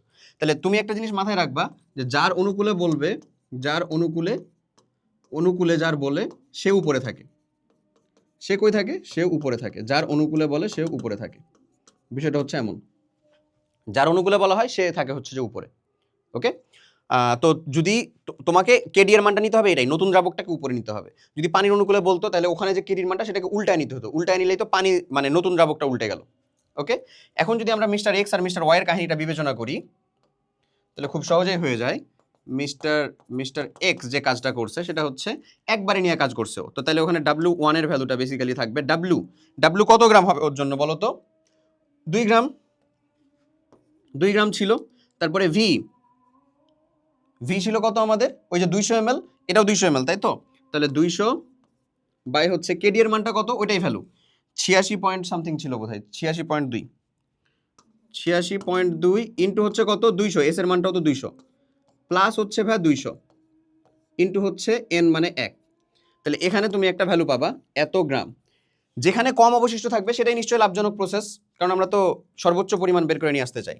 আর মিস্টার ওয়াই যে কাজটা করছে, মিস্টার ওয়াই ও করছে কি সমান 4 ভাগে ভাগ করছে, অর্থাৎ এস এর ভ্যালুটা ও নিচে হচ্ছে 200 কে যদি 4 ভাগে ভাগ করে 50 ml, এবং এন এর ভ্যালুটা ও করবার করছে 4 বার। 50 ml করে নিয়ে 4 বার করছে, এটা সব থেকে লাভজনক হবে। এখানে WN এর মানটা অনেক কম পাবা। তাহলে এখানে যদি আমরা বলি W4 ইজ ইকুয়ালস টু 2 গ্রাম দিয়ে শুরু করছে, উপরে তো 200 ml ছিল, কেডি এর ভ্যালুটাও 86.2 ইন্টু হচ্ছে আমাদের কত 50 প্লাস হচ্ছে কত রে 200 টু দি পাওয়ার কত হবে n, n মানে হচ্ছে 4। হ্যাঁ, এখানে তুমি দেখবা যে W1 এর থেকে W1 বড় হচ্ছে W4 এর থেকে। তার মানে W1টা কি মিস্টার এক্স করার পরে যে পরিমাণে অবশিষ্ট ছিল সেটা, W4টা কি মিস্টার ওয়াই 4 বার করার পরে যেটা অবশিষ্ট ছিল সেটা। তো 4 বার করার পরে অবশ্যই কম অবশিষ্ট থাকবে, তাহলে যেটার কম ভ্যালু কম সেটা হচ্ছে আমাদের মানে বেশি লাভজনক প্রসেস, অর্থাৎ আমরা বলতে পারি মিস্টার ওয়াইটাই লাভজনক প্রসেস হবে। তুমি এটা কইরা দেখো টি লাভজনক এমন হবে। ডান, আশা করি বুঝাইতে পারছি। ক্লিয়ার? ওকে, চলো তাহলে এবার আমরা আমাদের নেক্সট চ্যাপ্টার শুরু করব, মৌলের পর্যায়বৃত্ত ধর্ম এবং রাসায়নিক বন্ধন, আর একটা মোস্ট ইম্পর্টেন্ট চ্যাপ্টার। চলো এটা দেখি, দেখো কি কি আমাদেরকে এখান থেকে পড়তে হবে। ওকে, সো 3 নম্বর চ্যাপ্টার থেকে আমাদেরকে কি কি পড়তে হবে? উদ্দীপক থেকে মৌলগুলা শনাক্ত করতে হবে, ব্লক ব্লক করে দিয়ে রাখবে, মৌলগুলাকে মাস্ট আগে শনাক্ত করতে পারতে হবে। মৌল শনাক্তকরণ তোমার মেইন কাজ থাকবে না, মৌল শনাক্তকরণ করার পরে তার হয়তো বা বিভিন্ন বৈশিষ্ট্য নিয়ে কথা বলবে বা কমপ্লিট করতে বলবে বা সে কোন বন্ধনটা তৈরি করবে না করবে এই রিলেটেড কথাবার্তা বলবে। আমি অলরেডি যথেষ্ট স্পিডে যাওয়ার ট্রাই করতেছি, বাট স্টিল দেখতেছি কন্টেন্টের আউটলাইন অনেক বেশি বড় হয়ে যাচ্ছে। তো আমি মেক শিওর করবো সবটাকে টাচ না করে কিছু কিছু ধরে ধরে, কারণ এই কন্টেন্ট তোমাকে আমি দিয়ে দিব, তুমি সেখান থেকে সলভ করবে আসলে। হ্যাঁ, ওকে। সো এটার করার জন্য কি করতে পারি, আমরা এস ও পি ব্লক মৌলগুলোকে মুখস্থ করে ফেলতে পারি। কিভাবে? ওই যে গ্রুপ ওয়াইজ, ওই যে হাইলিনাকে রুবি সাজাবে ফ্রান্সে বা ছেঁচে ফেলেছে যেটা দিয়ে বলো, hydrogen 1 number group, biryani Mughlai কাবাব সরিয়ে বাটিতে রাখো 2 নাম্বার গ্রুপ, তারপরে 13 নাম্বার থেকে 18 পর্যন্ত এস ও পি ব্লক মৌলগুলো। হাইড্রোজেন বন্ধন মাস্ট, খুবই গুরুত্বপূর্ণ হয়। সংকরায়ন মাস্ট, চলে আসছে এটা থেকে কোশ্চেন। জটিলায়ন এই জায়গা থেকেও কোশ্চেন চলে আসছে। আয়িত এবং আকারের ধর্ম ও ব্যতিক্রম। আয়িত মানে কি? 3টা, আয়নীকরণ শক্তি, ইলেকট্রন শক্তি, তড়িৎ-ঋণাত্মকতা। আকার মানে পারমাণবিক ব্যাসার্ধ বলো, সমযোজী ব্যাসার্ধ বলো, যেটাই বলো না কেন। এবং এটার ব্যতিক্রম, ব্যতিক্রম পাবা হচ্ছে তুমি আয়নীকরণ শক্তিতে, পাবা হচ্ছে ইলেকট্রন শক্তিতে। গলনাঙ্ক, স্ফুটনাঙ্ক এবং অক্সাইড, অক্সাইড থেকে রিসেন্ট ইয়ারে কোশ্চেন আসতেছে, তাই এটা পড়ে রেখো। গলনাঙ্ক স্ফুটনাঙ্কটা লেস ইম্পর্টেন্ট, বাট অন্যান্য টপিকগুলো, এই চ্যাপ্টারের অন্যান্য টপিকগুলোর মধ্যে থেকে এটা পড়ে রাখতে পারবা। ওকে, এখন চলো এটার ভেতরকার আমরা সিকিউগুলোকে দেখি। প্রথমেই দেখো ABCD প্রচলিত মৌলের প্রচলিত প্রতীক নয়, তার মানে এটাকে বের করতে হবে। এটা শ্রেণী, এটা পর্যায়। তো পর্যায় 2 আর গ্রুপ হচ্ছে 14, মানে কে গ্রুপ 14কে কাঁদলে 60 গেজিন সাইডেল পাবে, মানে হচ্ছে পর্যায় 2 যদি হয় তার মানে এটা হচ্ছে কার্বন, 2 থেকে শুরু হয়। তারপরেরটা কে ভাই? সিলিকন। সি হচ্ছে তাহলে কে? সিলিকন, এটা হচ্ছে কার্বন বেসিক্যালি। ওকে, একটু ভুল হইলো, দেখো এখানেই তো পর্যায় 3, 3এরটা হচ্ছে ভাই সিলিকন, বি হচ্ছে সিলিকন, আর এ হচ্ছে কে? কার্বন। 16 নম্বরে যেটা, 16 নম্বরে 2 মানে হচ্ছে এটা অক্সিজেন, আর এখানে কাউকে লাগে নাই। 17 নম্বরে যে 17 নাম্বার এবং 3, তার মানে সে কে? ক্লোরিন। ওকে, এখন বলতেছে উদ্দীপকের AC2 অর্থাৎ কার্বন ডাইঅক্সাইড এবং BC2 সিলিকন ডাইঅক্সাইড ভৌত অবস্থা স্বাভাবিক তাপমাত্রায় ভিন্ন কেন? কার্বন ডাইঅক্সাইড এবং সিলিকন ডাইঅক্সাইডের ভিতরে কেন আসলে তাদের ভৌত অবস্থা? কারণ এটা হচ্ছে গ্যাস আর এটা কি বলতো? সলিড বা আমাদের কঠিন। কেন? সমযোজী বন্ধনীত এবং একই গ্রুপের মৌল হওয়া সত্ত্বেও। কার্বন ডাইঅক্সাইড গ্যাস, এটার কারণটা কি? কারণ কার্বন ডাইঅক্সাইড তার কার্বনের কোনো মানে কি বলে যে 2 নাম্বার শক্তি স্তরে শেষে, তার কোনো 3 নাম্বার বা তৃতীয় শক্তি স্তর নেই যে ফাঁকা ডি অরবিটাল সেখানে অবশিষ্ট থাকবে। বাট সিলিকনকে যদি চিন্তা করো, ও তো তৃতীয় পর্যায়ের না, তৃতীয় পর্যায় হওয়ার জন্য 3D পর্যন্ত অবশিষ্ট আছে, যেটা সিলিকনকে অ্যালাউ করে কি তার চারপাশের অক্সিজেনের সাথে দৈত্যাকার অণু গঠন করার জন্য বন্ধনে যুক্ত হয়ে। দ্যাটস ওয়াই সে একটা দৈত্যাকার অণু গঠন করে এবং এর গলনাঙ্কের পরিমাণও হয়ে যায় হচ্ছে 1440 ডিগ্রি সেলসিয়াস, যেটা হিউজ। এটা হচ্ছে তার মেইন কারণ বা মেইন ব্যাখ্যা, যেটা কার্বন ডাইঅক্সাইডের কার্বনের কাছে সম্ভব হয় নাই। এবং কার্বনের এখানকার যোজ্যতা সম্পূর্ণ ফিল আপ থাকে এবং এর গঠনটাও হচ্ছে সরলরৈখিক গঠন হওয়ার জন্য এখানে কোনো প্রকার পোলারিটি মানে থাকে, যদিও পোলারিটির হিসাবটা তুমি পাবা, মানে স্ট্রেচিং, বেন্ডিং, অনেক ধরনের পোলারিটির কথা থাকে, বাট নর্মালি বা সাধারণত তোমার অ্যাটলিস্ট ইন্টারলাইফ পর্যন্ত পড়ানো হয় কার্বন ডাইঅক্সাইড হচ্ছে একটা অপোলার যৌগ। ওকে, আচ্ছা, উদ্দীপকের BD4 যৌগটি আদ্র বিশ্লেষিত হলেও AD4 যৌগটি আদ্র বিশ্লেষিত হয় না। মানে সিম্পলি আমরা বুঝতে পারছি যে কার্বন টেট্রাক্লোরাইডকে বলবে আর সিলিকন টেট্রাক্লোরাইডকে বলবে। এটারও কারণটা কি বলতো? ফাঁকা ডি অরবিটাল, ফাঁকা ডি অরবিটাল। তো ফাঁকা ডি অরবিটালটা কোথায় আছে? ফাঁকা ডি অরবিটালটা আছে হচ্ছে আমাদের সিলিকনের মধ্যে, সিলিকন তৃতীয় শক্তি স্তরের যেহেতু, দ্যাটস ওয়াই আদ্র বিশ্লেষিত হয় এবং সিলিকন হাইড্রোক্সাইড এবং আমাদের HCl, এই যে 4টা HCl এরকম তৈরি করে, কিন্তু কার্বন টেট্রাক্লোরাইড আমার আদ্র বিশ্লেষিত হবে না। এই হচ্ছে এখানকার ব্যাখ্যা। ডান। আশা করি এই মানে 3 নাম্বার চ্যাপ্টার পড়ছো আর এই কমন কোয়েশ্চেন করো না এমন হতেই পারে না, নিশ্চয়ই করছো। ওকে, নেক্সট। এই যে বললাম যে জটিল আয়ন মাস্ট পড়তে হবে আমাদেরকে। দেখো এখানে বলতেছে এন এর মানটা হচ্ছে 4, এন এর মান যদি 4 হয় তাহলে এটা হচ্ছে 3d1 এবং 4s2। 3d1 4s2 যৌগটাকে scandium. P P তাহলে পেলাম আমরা কে? স্ক্যান্ডিয়াম। এখানে বলতেছে 3d6 এবং 4s2 মানে কে? ফেরাম। এখানে বলতেছে এটা 10 আর এটা হচ্ছে ns2, তার মানে এই কে? Zinc. Okay, QCN6 4- it means এটা হচ্ছে বেসিক্যালি আমাদের ফেরামের FeCN6 4- এই, যেখানে 4- যেহেতু তার মানে এখানে ফেরামের যে যোজনী ব্যবহার হয়েছে সেটা হচ্ছে ভাই Fe2+। এটা যোজনীটা ব্যবহার হয়েছে হচ্ছে বেসিক্যালি 2+ যোজনী ব্যবহার হয়েছে। আচ্ছা, তো তারপরে বলতেছে এটা ডায়াম্যাগনেটিক, অথচ QCN6 3- QCN6 3- মানে এই যে Q FeCN6 3- এখানে তার যোজনীটা কত ব্যবহার হয়েছে বলো তো? 3+। প্যারাম্যাগনেটিক, কারণ বিশ্লেষণ করো। এটার জাস্ট বন্ধনটা বিশ্লেষণ করলেই হয়েছে। কারণ কি? কারণ এই 2+ এর ফেরাম 2+ এর যে যদি তুমি ইলেকট্রনিক বিন্যাসটা করো, 24টা ইলেকট্রন আছে না সেখানে, ওখানে থাকে কত বলো তো? 3D থাকে হচ্ছে 3, 4 মানে কি বলবো যে 4s2 চলে গেল, এখানে 2+ এ যদি চিন্তা করো তাহলে এখানে 24টা ইলেকট্রন আছে। আর্গনের পরে 18টা হলো, তারপরে এখানে থাকে হচ্ছে যে 6টা। ওকে, 3d6। আর এখানে যদি চিন্তা করো তাহলে এখানে থাকবে হচ্ছে Fe3+, এখানে থাকে হচ্ছে ভাইয়া 23টা, মানে 3d5। তো একজনকে বলছে ডায়াম্যাগনেটিক, কে? এই ডায়াম্যাগনেটিক। এই ডায়াম্যাগনেটিক কিভাবে হয় আসলে? এই যে দেখো এখানে ইলেকট্রনগুলো ছিল কিরকম ভাবে, 1টা 2টা 3টা 4টা 5টা আর 1-এ 6টা। এখন যখন সায়ানাইড আসছে, এটা তো একটা শক্তিশালী লিগ্যান্ড, এ আসলে এটা ইলেকট্রনগুলো মার্জ হয়ে যায়। মার্জ হয়ে যায় বলতে কি, এ এখানে চলে আসে, এ কোথায় চলে আসবে? এখানে চলে আসবে। তাহলে এখানে চলে আসলো, এখানে চলে আসলো, এখানে ফাঁকা হয়ে গেল না? এখানে ফাঁকা হয়ে গেল না? এখানে লেজিট ফাঁকা হয়ে গেছে। তো এখানে যদি ফাঁকা হয়ে যায়, এখানে যদি ফাঁকা হয়ে যায় ভাই আমার, দেখো এখানে ফাঁকা হয়ে গেছে এবং এখানে সবগুলা পেয়ার অবস্থায় চলে আসছে ইলেকট্রন। তার মানে ও তো মানে ওখানে কোনো অযুগ্ম ইলেকট্রনই নাই। অযুগ্ম ইলেকট্রন না থাকলে কি সে কাউকে আকর্ষণ করবে? চৌম্বক ক্ষেত্র দ্বারা আকর্ষিত হবে না। দ্যাটস ওয়াই সে কি হবে? ডায়াম্যাগনেটিক। আর একজন হবে হচ্ছে প্যারাম্যাগনেটিক। এ যেমন প্যারাম্যাগনেটিক, এখানে একটা ইলেকট্রন থেকে যাবে। কেমনে থেকে যাবে দেখো, 5টা যেখানে ছিল, 5টা ছিল বলতে এই যে ইলেকট্রনগুলো এমন 1 2 3 4 5 এমন ছিল। এখন যখন সায়ানাইড আসলে শক্তিশালী লিগ্যান্ড, এটা মার্জ হবে, যেখানে যেখানে মার্জ হওয়া পসিবল। এ মার্জ হলো, এ মার্জ হলো। তাহলে মার্জ হয়ে যদি ইলেকট্রনগুলো এখানে চলে আসলো, 1 2 এখানে চলে আসলো, এখানে আর থাকলো না কেউ, এখানে আর কেউ থাকলো না। বাট স্টিল এই যে এটা একটা অযুগ্ম ইলেকট্রন থেকে গেল না? ওর জন্য হলো একটা ইলেকট্রন অযুগ্ম অবস্থায় থাকলেও এখানে কি হয়? আকর্ষিত হয় সে। এটাই বুঝাইতেছে। ডান। এটাই হচ্ছে তার এখানকার ব্যাখ্যা। ক্লিয়ার? এই নেক্সট দেখো, প্রত্যেকটা জায়গার ভিতরে দিছে, প্রত্যেকটা জায়গার ভিতরে দিছে, দেখতেছো যে এই যে তারপরে তোমাকে খুঁজে বের করতে হয়। যেমন এন এর মানটা 3, ns1 মানে 3s1, এটা সর্ববহিষ্ঠ শক্তি স্তরে ইলেকট্রন বিন্যাস কার? সোডিয়ামের না? আবার এটা ns2 মানে কি? ম্যাগনেসিয়াম না?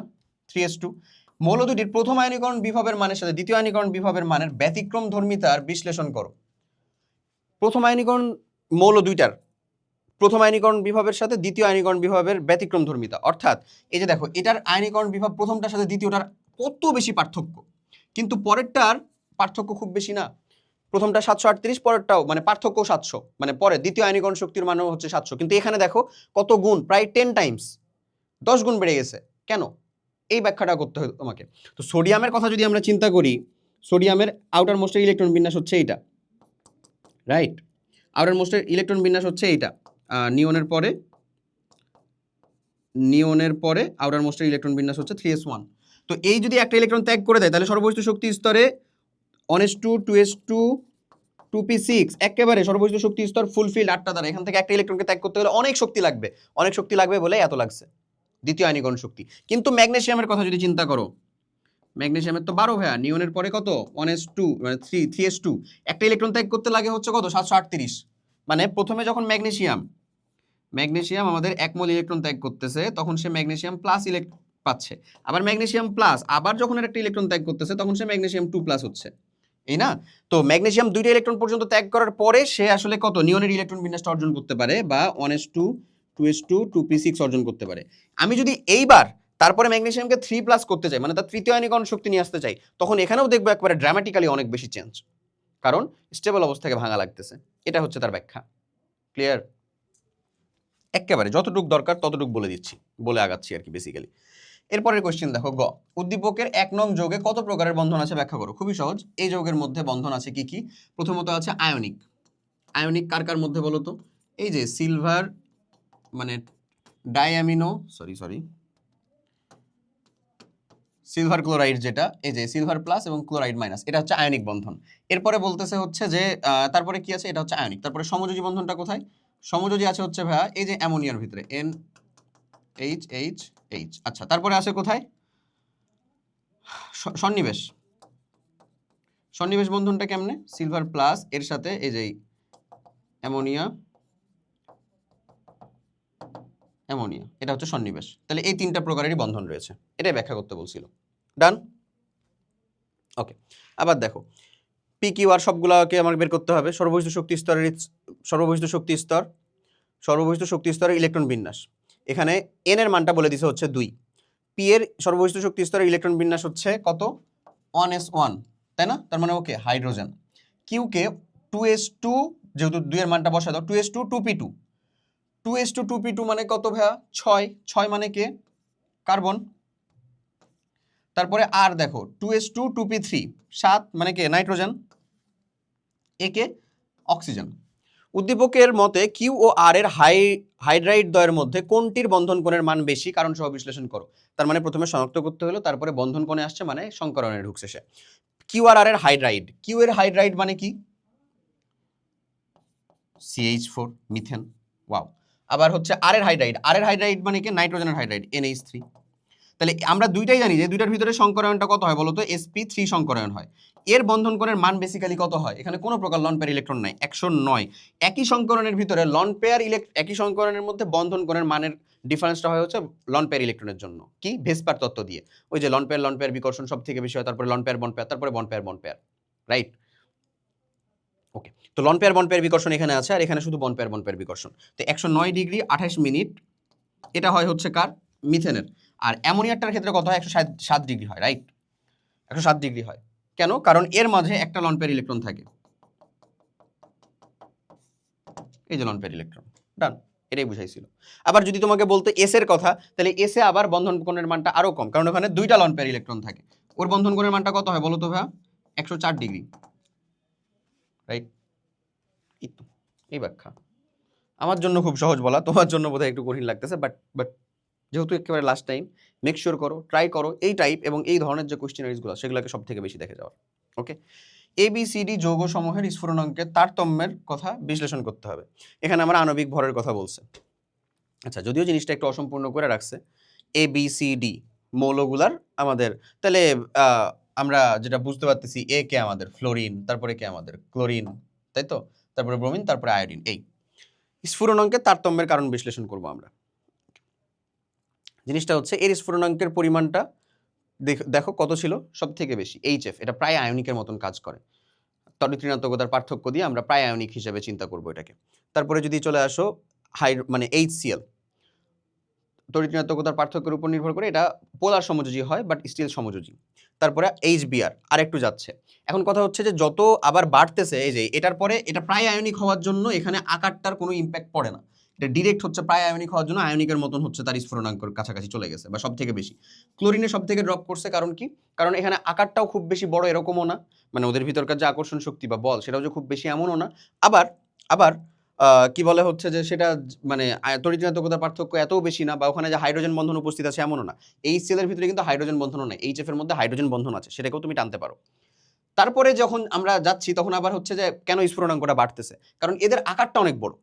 HBr এর আকার বড়, HI এর হাইড্রোজেন আয়োডাইডের ক্ষেত্রেও তার আকার বড়। তো আকার যখন বাড়তেছে, মধ্যকার আকর্ষণ শক্তি এর পরিমাণটা যখন বাড়তেছে, তখন তাদেরকে আলাদা করা, মানে তার ভৌত অবস্থায় গ্যাসিয়াস থেকে লিকুইড হওয়ার চান্সেসটা বাড়তেছে। তো লিকুইড হইতেছে কিসের উপর ভিত্তি করে আসলে? হাইড্রোজেন বন্ধনের উপর ভিত্তি করে আয়োডিন যেমন কঠিন থাকে, ব্রোমিন যেমন লিকুইড অবস্থায় থাকে। এই তো ওই অবস্থায় তার যদি স্ফুটনাঙ্কের কথা চিন্তা করি আমি, তাহলে অবশ্যই তাকে তার ভৌত অবস্থা পরিবর্তন করে যেতে হচ্ছে। তাই এই সিরিয়ালটা ক্রমিকভাবে বাড়তেছে, এটা ঠিক আছে। এখানে এটা গ্যাপটা কেন, সেটার কারণটা আমি বললাম। এখানে হাইড্রোজেন বন্ধন আছে, এখানে নাই। ওকে, ডান। এরপরে আমাদের অধ্যায় 4 রাসায়নিক পরিবর্তন। আমরা হাফেরও বেশি কমপ্লিট করে ফেলছি, আর 2টা চ্যাপ্টার আছে অবভিয়াস। রাসায়নিক পরিবর্তনের মধ্যেকার যে ম্যাথগুলো থাকবে, সেই ম্যাথের অংশগুলো আমি দেখাই দিব, বলে দিব কি কি পড়তে হবে, কিভাবে পড়তে হবে। তারপরে যদি আমরা আমাদের ওই মোরললেস কি কর্মমুখী রসায়নটা একটু দেখি, তাহলে আশা করি আমরা আমাদের জিনিসটাকে কমপ্লিট করে ফেলবো। এবং মানে একেবারে শেষের দিকে আশা করি আমরা ইনশাল্লাহ তোমার 1.5 ঘন্টা সময় মতো নিব না, তার মধ্যেই টোটালটাকে সাম আপ করে ফেলবো।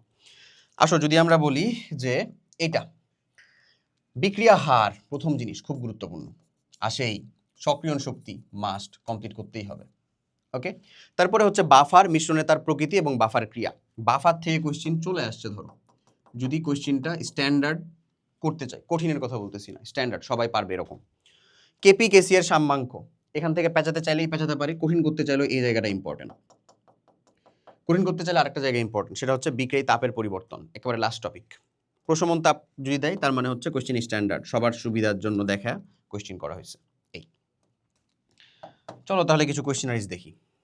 এই যে বিক্রিয়া হার থেকে যে কোশ্চিন, দেখো 1 নং উদ্দীপক অনুসারে বিক্রিয়কের ঘনমাত্রা 1.5 থেকে 0.5 মোলারে হ্রাস পেতে বিক্রিয়ার হারের মান বের করতে হবে আমাদেরকে। এই বিক্রিয়া থেকে যদি বিক্রিয়া হারের মানটা লিখতে চাই, তাও আবার বিক্রিয়কের সাপেক্ষে, বলেই তো দিছে বিক্রিয়কের ঘনমাত্রা, তাহলে আমরা লিখবো মাইনাস, ডেল দিয়ে লিখবা বা ডি, ডেল দিয়ে লিখতে পারো, ডি দিয়ে লিখতে পারো, ইচ্ছা। তাহলে আমি যদি লিখি D of x2y4 by DT, এই ভ্যালুটাই হচ্ছে এটা। তাহলে এটাকে যদি লিখো তুমি মাইনাস x2y4টা কত, মাইনাস আগে থেকেই দিছো, তার মানে 0.5 মাইনাস হচ্ছে 1.5 বাই, এখান থেকে এত আসছে না, তো 0.5 মাইনাস 1.5 দিয়ে দিলা।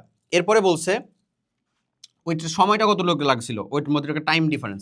দেখো তো ভাইয়া 1.5-এ যখন, তখন ছিল সে 100 সেকেন্ড, আর 0.5-এ যখন গেল তখন সে হচ্ছে 350 সেকেন্ড, অর্থাৎ 350 মাইনাস 150, এই তো রাইট, সরি 100, শুধু 100। তাহলে এই অ্যান্সারটাই হয়ে গেল তোমার হচ্ছে মোল পার লিটার পার সেকেন্ড। ডান। ওকে, নেক্সট, উদ্দীপকের লেখচিত্র থেকে তাপ উৎপাদী বা তাপহারী বিক্রিয়ার ধারণা কিভাবে পাওয়া যায়? খুবই সহজ, খুবই সহজ। কিভাবে খুবই সহজ, এই যে দেখো বিক্রিয়কটা হচ্ছে এখান থেকে শুরু করছিল, তার মানে বিক্রিয়কের শক্তিটা E1, আমি যদি এখানে বলি উৎপাদের শক্তিটা কোথায় বলো তো, আরো কম, সেটা হচ্ছে E2। তো আমরা যখন ডেল এইচ এর ভ্যালু বের করি, ডেল এইচ এর মান, আমরা শক্তির ডিফারেন্সটা অবশ্যই কি করব, উৎপাদ মাইনাস বিক্রিয়ক, এমনই করি না? তাহলে আমার এই ভ্যালুটা কি আসবে, নেগেটিভ ভ্যালু আসবে না? নেগেটিভ ভ্যালু মানে কি, তাপ উৎপাদী বিক্রিয়া না? এছাড়াও তুমি যদি এটাকে বাংলা হিসেবেই বুঝতে চাও, বাংলা হিসেবেও বুঝতে চাও, দেখো তো ভাই বিক্রিয়কের শক্তি বেশি, উৎপাদের শক্তি কম, তার মানে বিক্রিয়ক থেকে যখন উৎপাদে পরিণত হইল, এই যে শক্তি চূড়া, বা এটাকে আমরা কি বলি সক্রিয়ণ শক্তি, সক্রিয়ণ শক্তি, এটাই হচ্ছে শক্তি চূড়া। এই যখন পরিবর্তন হইল, তখন এখানকার যে বেশি পরিমাণে শক্তি, সেই শক্তিটুকু উৎপাদে কনভার্ট হওয়ার পরে বাকিটুকু রিলিজ হয়ে যাবে। তার মানে যে বিক্রিয়া থেকে শক্তি আমরা পাই, সেটা কি ছিল আমার, তাপ উৎপাদী বিক্রিয়া। দ্যাটস এটা তাপ উৎপাদী বিক্রিয়া। ডান, এখানে এই কথা ক্লিয়ার। তার মানে গ নাম্বারটা, এই তো এই ভ্যালুটা ছবিটা ড্র করে এই জিনিসটা বুঝায় এতটুকু লিখে দিলে, তারপরে হচ্ছে যে বাংলা ব্যাখ্যার কথা বললাম সেটুকু লিখে দিলে, ডান। ওকে, উদ্দীপকে 1 নং এবং 2 নং রেখা অনুসারে সংগঠিত বিক্রিয়া হারের তুলনামূলক বিশ্লেষণ করতে হবে। সংগঠিত বিক্রিয়া হার যেটা আছে তার তুলনামূলক আমরা বিশ্লেষণ করব। ওকে, দেখো প্রথমটার ক্ষেত্রে এই শক্তি চূড়া পার করতে হচ্ছে যেখানে কোনো প্রকার প্রভাবক নাই, পরেরটাতে প্রভাবক আছে, তাই শক্তি চূড়ার পরিমাণটা কমে গেছে। তার মানে আমরা সিম্পলি বলতে পারি যে আমাদের EA1 আর EA2, এক্ষেত্রে আমাদের EA1টার পরিমাণটা বেশি। যেখানে EA1 বা শক্তি, সক্রিয়ণ শক্তির মানটা বেশি, সেখানে অবশ্যই বিক্রিয়া হার কম। শক্তি বেশি, সেখানে কি বলবো ভাই, বিক্রিয়া হার কম। আর এইখানে বিক্রিয়া হার বেশি, এখানে সক্রিয়ণ শক্তির মান কম, বিক্রিয়া হার বেশি। কিভাবে বলবো এটা, বা কোন তত্ত্বের ভিত্তিতে আমরা মেইনলি এটা বলি? এটা আমরা এই তত্ত্বের ভিত্তিতেই বলি যে বিক্রিয়া হারের তুলনামূলক যে বিশ্লেষণটা, এটা আমরা কোন তত্ত্বের ভিত্তিতে বলি? এই তত্ত্বের ভিত্তিতেই বলি, যেহেতু বিক্রিয়ক থেকে উৎপাদে পরিণত হইতে আমাদের মিনিমাম একটা শক্তি চূড়া পার করতে হয়, সেটাকে আমরা কি বলি আসলে, সক্রিয়ণ শক্তি। ওই সক্রিয়ণ শক্তির চূড়াটা যেহেতু পার করতে হচ্ছে, দ্যাটস ওয়াই ওই সক্রিয়ণ শক্তির চূড়াটা যেহেতু পার করতে হচ্ছে, দ্যাটস ওয়াই যেখানে আমার সক্রিয়ণ শক্তির মানটা কম সেখানে আমার বিক্রিয়া হার বেশি, আর যেখানে আমার সক্রিয়ণ শক্তির মানটা হচ্ছে যে বেশি সেখানে বিক্রিয়া হারটা কম। এখন প্রভাবক কত ধরনের ছিল আমাদের? ধনাত্মক প্রভাবক, ঋণাত্মক প্রভাবক এমন ছিল না? ধনাত্মক প্রভাবক সক্রিয়ণ শক্তির মানটা কমায়, বিক্রিয়া হারটাকে বাড়ায়, তার মানে এখানে ধনাত্মক প্রভাবক অ্যাপ্লিকেবল হচ্ছে। আমি যদি এখানে ঋণাত্মক প্রভাবক দেই, ঋণাত্মক প্রভাবক ব্যবহার করা হয় কেন হয়? বিক্রিয়কটাকেই সংরক্ষণ করতে চাচ্ছি আমি, যেন ও বিক্রিয়া করে কোনো কিছুতে পরিণত না হয়ে যায়, তখন আমরা ঋণাত্মক প্রভাবক দিব না। ঋণাত্মক প্রভাবক দিলে ও বেসিক্যালি যে কাজটা করতো, ও সক্রিয়ণ শক্তির মানটাকে এমনি আরো বেশি বাড়ায় দিত, তখন এই মানটা আরো অনেক বেড়ে যেত, যেটাকে ধরো আমরা বলতেছি EA3। ক্লিয়ার? ব্যাখ্যা বুঝাইতে পারছি আশা করি। ওকে, ডান। এরপরে আবার সেম টু সেম দেখো, এটা হচ্ছে যে পিওর ওই কি বলবো, মানে পিওর একেবারে উঠায় দেওয়া কোশ্চিন। এই টাইপের কোশ্চিন হলে ইনশাল্লাহ তোমরা অনেক লিখতে পারবা। এটা কি অ্যামোনিয়া উৎপাদনের প্রসেস বলতেছে, নাইট্রোজেনের 3 মোল হাইড্রোজেন অ্যামোনিয়া তৈরি করতেছে। উদ্দীপকের যৌগটি শিল্প উৎপাদন প্রক্রিয়া অর্থাৎ হেবার বস যে প্রণালী, সে প্রণালীতে সর্বোচ্চ পরিমাণ উৎপাদ প্রাপ্তির শর্তগুলো কি বিশ্লেষণ করতে হবে আমাদের? কত? 400 থেকে 450 ডিগ্রি সেলসিয়াস, সরি 450 থেকে 550 ডিগ্রি সেলসিয়াস টেম্পারেচার, 400 থেকে 450 অ্যাটমসফিয়ার প্রেসার, এবং ফেরাম প্রভাবক আর মলিবডেনাম প্রভাবক সহায়ক। এই কয়টা জিনিসকে যদি উপস্থিত করি আমি, তাহলে আমার অ্যামোনিয়ার সর্বোচ্চ পরিমাণ প্রস্তুতি হবে। এবং পরবর্তীতে অ্যামোনিয়া তৈরি হলে অ্যামোনিয়াটাকে আমরা সরাই নিব। অ্যামোনিয়া সরাই নিলে কেপিকেসির যে সাম্যাবস্থা বা আমাদের যে ওই লাসা তেলের নীতি সাম্যাবস্থা অনুযায়ী আবার নাইট্রোজেন হাইড্রোজেন বিয়োজিত হয়ে অ্যামোনিয়া তৈরি করবে। এই প্রসেসের মাধ্যমে আমরা শিল্পে সর্বোচ্চ পরিমাণে উৎপাদনটা উঠে নিয়ে আসবো। বা আমরা সিম্পলি যদি বলি, তাহলে আমাদের যে হেবার বস প্রণালীটা আছে, বস প্রণালী ব্যাখ্যা, এই ডান, রাইট? ওকে, পরের কোশ্চেনটা দেখো। এই কোশ্চেনটা বেসিক্যালি PCl5 এর বিয়োজন বোঝাচ্ছে। এটা কি তৈরি করতেছে? PCl3 plus chlorine. এখানে তুমি যদি অন নাও, জিরো নাও, জিরো নাও, তারপরে হচ্ছে অন মাইনাস আলফা নাও, তাহলে আলফা নাও, আলফা নাও, সাম্যাবস্থা আমি বিয়োজন করতেছি আর কি। হ্যাঁ, তারপরে আংশিক চাপ দিয়ে যদি প্রথমত করো, মানে টোটাল চাপ যদি P হয়, তাহলে তুমি এটার Kp এর মানটা কি পাবা? Basically alpha square P on minus alpha square, right? এই ভ্যালুই তো পাই ক্যালকুলেশন করে। টোটাল মোল কাউন্ট করতে হয়, টোটাল মোল হয় হচ্ছে মোট মোল 1 প্লাস আলফা হবে। ওকে, চাপ যদি তুমি বলো হচ্ছে পি, তারপরে প্রত্যেকের আংশিক চাপ ক্যালকুলেশন করো, মোল ভগ্নাংশ গুণিত মোট চাপ দিয়ে আংশিক চাপ দিয়ে কেপি এর মান পাইলে এটা পাবো, রাইট?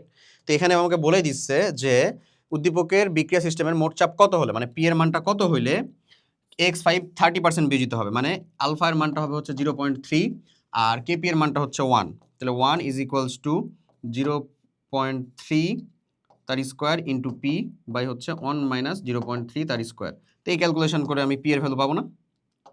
কি এককে পাবা? অ্যাটমসফিয়ার এককেই পাবা, যেহেতু কেপি অ্যাটমসফিয়ার এককে আছে। ডান। নেক্সট কোশ্চেনটাতে বলে তাপমাত্রা আমি স্থির রাখছিলাম উদ্দীপকের, মানে ওই কোশ্চেনটারই, উদ্দীপকের বিক্রিয়ায় 1.2 অ্যাটমসফিয়ার প্রেসার প্রয়োগ করা হলে X5 এর বিয়োজন মাত্রা কতটুকু পরিবর্তন হবে? তার মানে ওই সেম টু সেম 1 বা কেপি এর মানটা, তাহলে আলফা স্কোয়ার, আলফার মানটা আমরা বের করবো এবার, পি মানে কত? 1.2 বাই হচ্ছে 1 মাইনাস আলফা স্কোয়ার। তাহলে আমরা বলতে পারি 1 minus alpha square is equals to 1.2 alpha square. এখান থেকে আমার আলফা এর ভ্যালুগুলা বের করতে হবে, রিলেভেন্ট ভ্যালু আমরা বের করে ফেলবো। ডান। কেপি এর মানটা 1 যেহেতু বলে দিছে, বুঝতে পারছি না? ওকে, এরপরে দেখো ওই যে আমাদের যে অম্ল ক্ষারের যেই অংশটা, সেই অংশটা থেকে আরেকটা কোশ্চিন দেখো তো, এই কোশ্চিনটার উত্তর আমরা করতে পারি কিনা। অম্ল ক্ষারের অংশ থেকে কি বলছে কোশ্চিনে আমাদের? ওকে, কোশ্চিনে আমাদের এখানে বলে যে সি পাত্রে বিদ্যমান মিশ্রণের প্রকৃতি পিএইচ গণনার মাধ্যমে নির্ণয় করো। ওকে, সি পাত্রেরা দেখো তো ভাই, এ আর বি পাত্রের মিশ্রণ দ্বয়, এইটা আর এটা, তার পিএইচটা আমাদেরকে গণনা করতে হবে। এখান থেকে আমাদের মানে একটা বাফার, ওই বাফারেরই নিশ্চয়ই পিএইচটা হবে, এবং এই যে বাফারটা, সে বাফারটা একটা কেমন ধরনের বাফার? এটা একটা অ্যাসিড, এই অ্যাসিডের সাথে আমরা একটা স্ট্রং ক্ষার দিচ্ছি, মানে আমাদের আসলে অম্লীয় বাফার এটা একটা, রাইট? তো এই অম্লীয় বাফার, একটা দুর্বল এর সাথে অম্লীয় বাফার আমরা দিচ্ছি। তো আমাদের বিক্রিয়াটা ছিল কি বলতো? আমরা যদি হেন্ডারসন হেসেলবাগ সমীকরণটা থেকে করি, পিকে প্লাস লগ লসি, লবণ বাই হচ্ছে অ্যাসিড, এটাই ছিল না আমাদের? লগ লসি, লবণ বাই অ্যাসিড, রাইট? উপরে লবণের ঘনমাত্রা, নিচে অ্যাসিডের ঘনমাত্রা, যতটুকু পরিমাণে আমাদের হচ্ছে যে আসলে মানে ক্ষার বা স্ট্রং যেটা আসলে, ওটাই হচ্ছে আমাদের লবণ হয়ে যায় পরিমাণ। তাহলে লবণ আমার 30.2, বা আমি এটাকে বলতে পারি হচ্ছে যে যদি আমি গুণ করে দিই, তাহলে হচ্ছে যে ছয় 6 ml 1 মোলার, 6 ml 1 মোলার হবে হচ্ছে যে লবণ। তাহলে 6 ml 1 মোলার, তুমি যদি এটাকে এমন করো, দেখো আমি কোয়েশ্চেনটাই করে দিই, মাইনাস লগ 1.8 10⁻⁻5, এটা হইল প্লাস লগ লবণের ভ্যালুটা থাকবে হচ্ছে 6। এটাকে তুমি চাইলে এখন গুণটুন করেও করতে পারো, যেহেতু অনুপাত কেটে যাবে সবকিছু, এটা নিয়ে প্যারা নাই। আর অ্যাসিডের পরিমাণটা কত থাকে বলো তো? অ্যাসিডের পরিমাণটা হয় হচ্ছে, এটাকেও যদি আমি 1 মোলার করি তাহলে হয় হচ্ছে ভাই 14 ml 1 মোলার। তাহলে 14 ml 1 মোলারের ভিতরে 6 ml গেছে, তাহলে মানে 8 আছে, 8। ওকে, এটা হবে হচ্ছে তার পিএইচ এর মান। ওকে, ডান। এই বুঝাইতে পারছি? তুমি যদি চিন্তা করো যে ভাইয়া আমি দুটাকে মিক্স করলাম, আমার এখন আয়তন হয়ে গেছে 170 ml, তার ভিতরে আমি মোল সংখ্যা বের করব, তাও সেম টু সেমই হবে, কারণ আমি এখানে মোল সংখ্যা নিয়েই কাজ করছি। ওকে, আর যেহেতু দুইটার ইউনিট সেম রেখে আসছি, তাই এই ক্যালকুলেশন করলেও তুমি পিএইচ এর ভ্যালুটা এক্স্যাক্টলি ওইটাই পাবা। বোঝানো গেছে? বলো, করা যাবে? দেখো, না বুঝলে তুমি যদি চিন্তা করো যে ভাই অনেক ভেঙে টেঙে করতে পারো, যদি চিন্তা করো যে না দরকার নেই এত ভেঙে করার, তাও এরকম ভাবে করতে পারো। বলো তাহলে, বুঝাইতে পারছি? আমি যথেষ্ট শর্টকাটে করতেছি, গতে 3 মার্ক, তুমি এটাকে জাস্ট একটু ভেঙে বিক্রিয়াটা লিখে কমপ্লিট করলেও হয়েছে। ক্লিয়ার? ওকে, মিশ্রণের প্রকৃতির পিএইচটা আমরা পেয়ে যাবো এমনি। পরেরটা দেখো, উদ্দীপকের 1 এবং 2 নং পাত্রের মিশ্রিত দ্রবণে লেবুর রস যোগ করলে দ্রবণের পিএইচ এর মানের পরিবর্তিত হবে কিনা। কোশ্চেনটাতে বাফার ক্রিয়া চাইছে বেসিক্যালি। তা আমরা প্রথমে আগে ভেরিফাই করবো যে এটা আসলে বাফার তৈরি করতে পারে কিনা। তো আমি যদি এখানে দেখি এটার ভ্যালুটা কত হয়, এটার ভ্যালুটা হবে হচ্ছে 15 ml 1 মোলার ফর্মিক অ্যাসিড, এর সাথে স্ট্রং ক্ষার বিক্রিয়া করতেছে পটাশিয়াম হাইড্রোক্সাইড, ওর প্রতিপাদ্যটা কত, ওটা হচ্ছে 10 ml 1 মোলার ক্ষার পটাশিয়াম হাইড্রোক্সাইড। দেখো আমি এটাকে জাস্ট তুল্য আকারে পরিণত করে ফেলছি। তাহলে আমি যদি বলি যখন বাফারটা তৈরি হবে, সেখানে আমাদের লবণটা বেসিক্যালি কে, আমি এটাকে দেখাই দিই। লবণটা যে থাকবে সেটা হচ্ছে HCOO, মানে সোডিয়াম ফরমেট। এই সোডিয়াম ফরমেটের যে ঘনমাত্রাটা থাকবে সেটা হবে হচ্ছে বেসিক্যালি, আমি যদি তুল্য আকারে বলি, সেটা হবে হচ্ছে লবণটাই হবে হচ্ছে 10 ml, মানে যে যতটুকু স্ট্রং ক্ষার ছিল আমার ততটুকুই 1 মোলার। আর আমি যদি অ্যাসিডের কথা বলি, আমার অ্যাসিড কতটুকু অবশিষ্ট থাকে, সেটা হবে হচ্ছে আমাদের 5 ml, যেহেতু এ 10 ml এর সাথে বিক্রিয়া করে লবণ তৈরি করছে, 5 ml 1 মোলার। এই তার মানে এটা অবশ্যই একটা বাফার হিসাবে কাজ করতেছে। আমরা জানি যে আমাদের একটা স্ট্রং ক্ষার এবং মানে একটা যদি দুর্বল ক্ষার এবং তার সাথে একটা স্ট্রং অ্যাসিড বিক্রিয়া করে বা তার অনুবন্ধী যে লবণ সেটা তৈরি করলেও একটা বাফার তৈরি করবে, এটা হচ্ছে ক্ষারীয় বাফার। আর যদি একটা দুর্বল অম্ল তার সাথে যদি একটা স্ট্রং ক্ষার বিক্রিয়া করে, অথবা আমরা যদি বলতে পারি যেটা এখানে ঘটছে মেইনলি একটা দুর্বল অম্ল এবং তার অনুবন্ধী যে ক্ষার, সেটা অনুবন্ধী লবণ, ওই অনুবন্ধী লবণ মিলে বাফারটা তৈরি করতেছে, এটা একটা অম্লীয় বাফার। এই অম্লীয় বাফারের ক্রিয়াটা ব্যাখ্যা করলেই শেষ। তাহলে আমরা যদি বলি যে এখানে লেবুর রস যোগ করলে পিএইচ পরিবর্তন হবে কিনা, উত্তরটা হচ্ছে যে না, পরিবর্তন হবে না, কারণ এটা একটা বাফার হিসেবে কাজ করবে। বাট টু বি অনেস্ট, একটু পরিবর্তন হইলেও সেটা আসলে মেজর না, বা সেটুকু আমরা নগণ্য হিসেবে বাদ দিতে পারি, বাট একটু পরিবর্তন হয়। ঠিক আছে, তাহলে এটা বাফার হিসেবে কাজ করবে, বাফারের ক্রিয়াটা দেখাতে হবে, মানে অম্ল যোগ করলে কেমন হবে, ক্ষার যোগ করলে কেমন হবে, সেই ক্রিয়াটা দেখাতে হবে। যদিও ক্ষার যোগ করার দেখার দরকার নেই, লেবুর রসে শুধুমাত্র অম্ল আছে, অম্লটা যোগ করলে কি চেঞ্জ হচ্ছে সেটা দেখাই দিলেই শেষ। ডান। ওকে, এরপরে দেখো আরেকটা কোশ্চেন। দেখছো এই বাফার রিলেটেড কোশ্চেনারিজগুলোর পরিমাণটা কত বেশি। 1 মোলার সোডিয়াম হাইড্রোক্সাইডের দ্রবণ, এখানে 1 মোলার সালফিউরিক অ্যাসিডের, আর এখানে 0.1 molar acetic acid. Container A B C, acetic অ্যাসিডের ক্ষেত্রে কে এর মান দেওয়া। এ ও বি পাত্রের দ্রবণের প্রশমন তাপের সাথে এ ও সি পাত্রের দ্রবণের প্রশমন তাপের বিশ্লেষণ করো। এটা হচ্ছে ওই লাস্ট কোশ্চেন, একেবারে প্রশমন তাপ নিয়ে। আমরা জানি এটা আর এটা যদি প্রশমন তাপের ভিতরে আসে, সেটা হবে হচ্ছে লিটারেলি ওই যে আমাদের 57 কিলো জুল যেটা, সেটা এটা 58 দিকে চলে যাবে, কারণ এটা 2 মোলার যেহেতু। আবার এ আর সি এর কথা যদি আমি বলি, এটা আর এটার ভিতর কারটা কত হবে বলো তো, 53.14 বা 34 কিলো জুল পার মোল।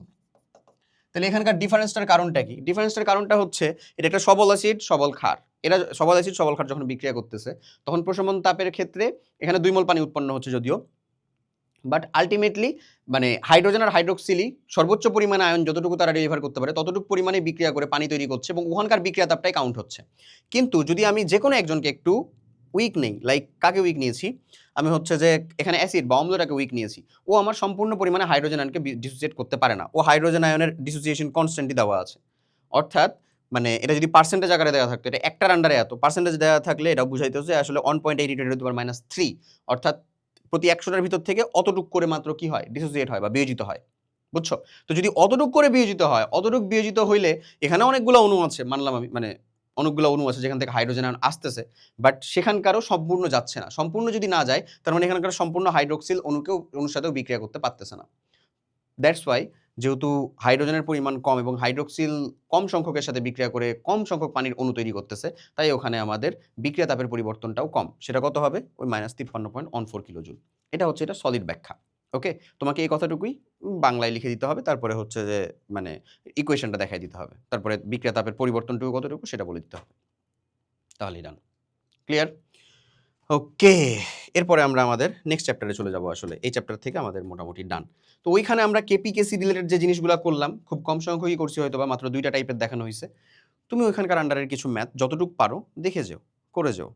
ওকে, লাস্ট চ্যাপ্টার অধ্যায় 5 কর্মমুখী রসায়ন, most easiest chapter, but still এখান থেকেও কোশ্চেনারিজ পাবা তুমি।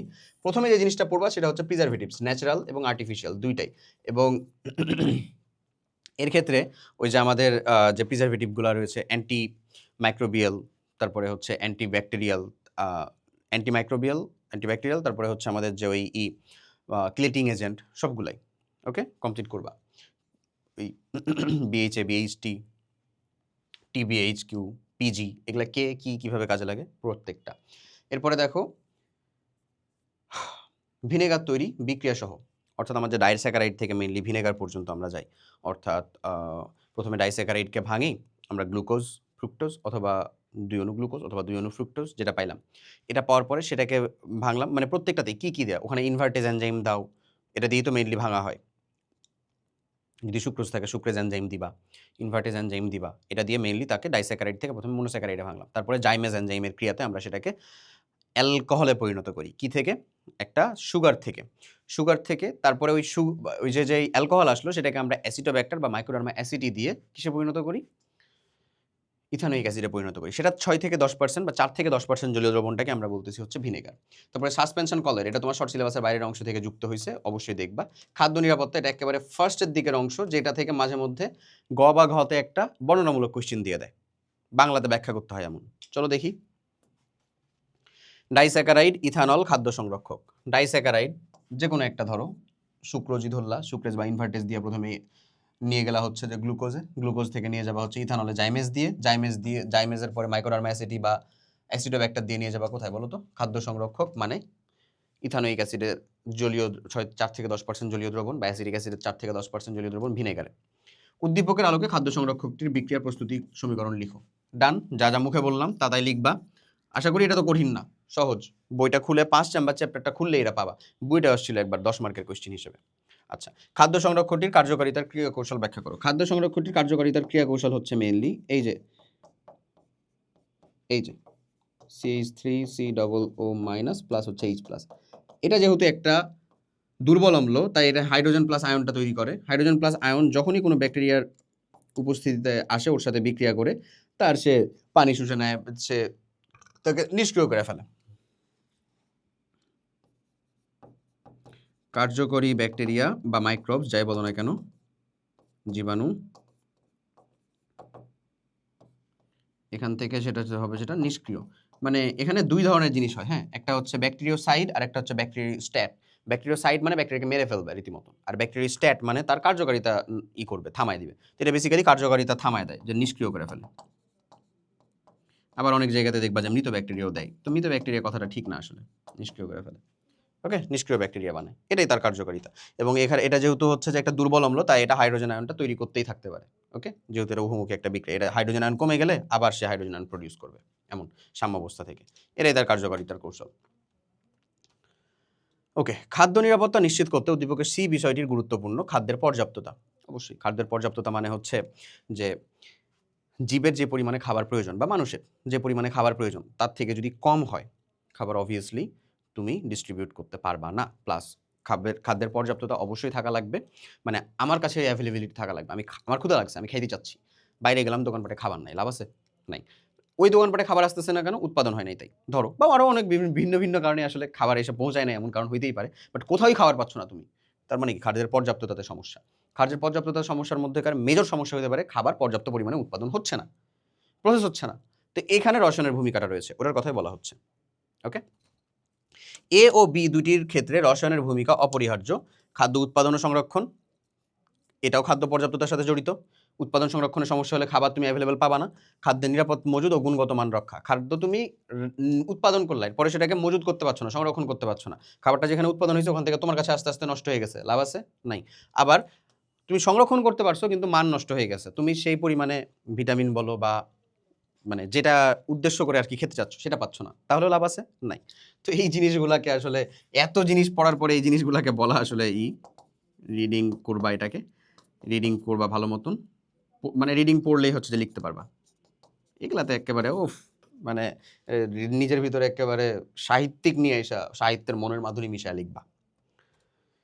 এরপর দেখো আরেকটা কোশ্চিন, সেম দুধ, এখান থেকে মাখন প্রথম অংশ, পরেরটা হচ্ছে দ্বিতীয় অংশ হচ্ছে কলায়ের। দুধও বেসিক্যালি একটা কলায়ের। দুধ হচ্ছে আমাদের, দেখো আমি বলি, দুধ মানে এটা সেপারেট একটা জিনিস, এমন না যে মাখনের পরে কলায়ের হয়, এ আর বি। দেখো আমি যেটা বলতেছি, দুধ হচ্ছে আমাদের পানিতে চর্বির কলায়ের, হ্যাঁ, আর মাখন হচ্ছে বেসিক্যালি চর্বিতে পানির।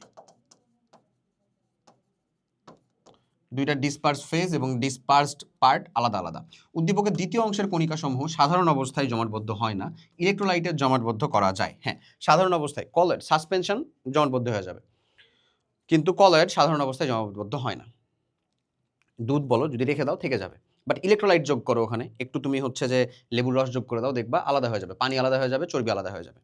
ওকে, তো এরকমই ইলেকট্রোলাইট যখন তুমি যোগ করো তখন বেসিক্যালি কি হয়, ইলেকট্রোলাইটগুলোর যে চার্জ বা আধান তারা ওই কলয়েডের কণাগুলোকে বিকর্ষণ করে, অথবা যদি মানে ধনাত্মকই দেয় মেইনলি, যেন বিকর্ষণ করে, যে ওরা পজিটিভলি চার্জড হয়, বিকর্ষণ করে তাদেরকে এক জায়গায় একীভূত করে, একীভূত করেই মেইনলি তাদেরকে জমাটবদ্ধ করা হয়। বাট সাধারণ অবস্থায় তারা একে অপরের সাথে বিকর্ষণ করে একটা লম্বা প্রোটিন চেনের মতন হয়ে থাকে।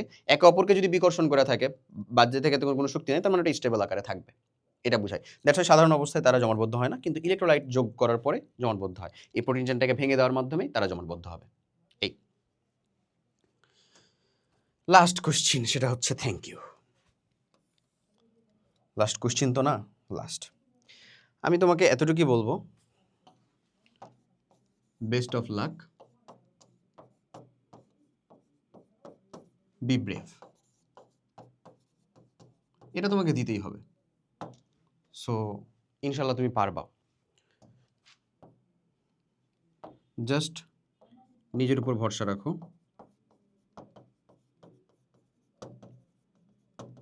ভরসা রেখে সর্বোচ্চ ইফোর্টটুকু দাও, আর কিচ্ছু না। তোমার সর্বোচ্চ ইফোর্টটুকু দাও, এটুকুই বলবো। ওকে, আর একটা মিনিট একটা সেকেন্ড, খুব বেশি সময় আসলে নিতে যাচ্ছি না। তো সুস্থ থেকো আর যত্ন নিও। ইনশাল্লাহ এক্সামের আগে লাইভ সেশনেও থাকবো, জাস্ট বলার জন্য, বোঝানোর জন্য, বা এই তো বেসিক্যালি এতটুকু কমপ্লিট করার জন্য। যা যা দেখালাম সেটুকু পড়লেই শতভাগ কমন পাবা, এরকমটা আমি অন্তত কখনো বলবো না। তোমার 5টা সিকিউ লিখতে হবে, 25টা এমসিকিউ দাগাতে হবে, এটার মধ্যে তুমি অনেকাংশ এই অংশগুলা থেকে টাচ করলেই পাবা, এতটুকু বলবো। ঠিক আছে, ল অফ এভারেজের ভ্যালু দিয়ে বললাম আসলে, যেন আমি আমার দোষটুকু কাটাই ফেলতে পারি। যাই হোক, আমি পার করছি সিচুয়েশন, সো যেহেতু পার করে ফেলছি, তোমারটা ইনশাল্লাহ পার হয়ে যাবে। দ্য থিং ইজ তুমি কতটুকু ব্রেভ থেকে, তুমি কতটুকু ইফোর্ট দিয়ে পার করতে পারছো, সেটাই আলটিমেটলি ম্যাটার করবে। ওটুকুতেই একটু যত্ন নাও, ওটুকুতেই একটু চেষ্টা করো। ফেসবুকে আন্দোলন করো না, লাভ নাই এসবে। আমার পার্সোনাল মতামত অ্যাজ এ বড় ভাই হিসাবে যেটুকু দিতাম, বরঞ্চ তুমি তোমার পরিশ্রমের জায়গাটুকুকে সঠিক রাখো, পরিশ্রমের জায়গাটুকুতে ইফোর্ট দাও, পরিশ্রমের জায়গাটুকুকে সর্বোচ্চ সংখ্যক উঠানোর ট্রাই করো, তুমি জিতবা। তোমার জেতার পাশে আমরা সবসময় ছিলাম, আছি, ইনশাল্লাহ থাকবো। শুধু জেতার পাশে না, সর্বোপরি তোমার পাশে। তো সবাই অনেক অনেক ভালো থাকো, নিজের বেস্টটুকু দাও, তোমার একটা ভালো ফলাফলের আশা আমি নিজেও করি। ইনশাল্লাহ ভালো কিছু হবে একসাথে। আল্লাহ হাফেজ, আসসালামু আলাইকুম।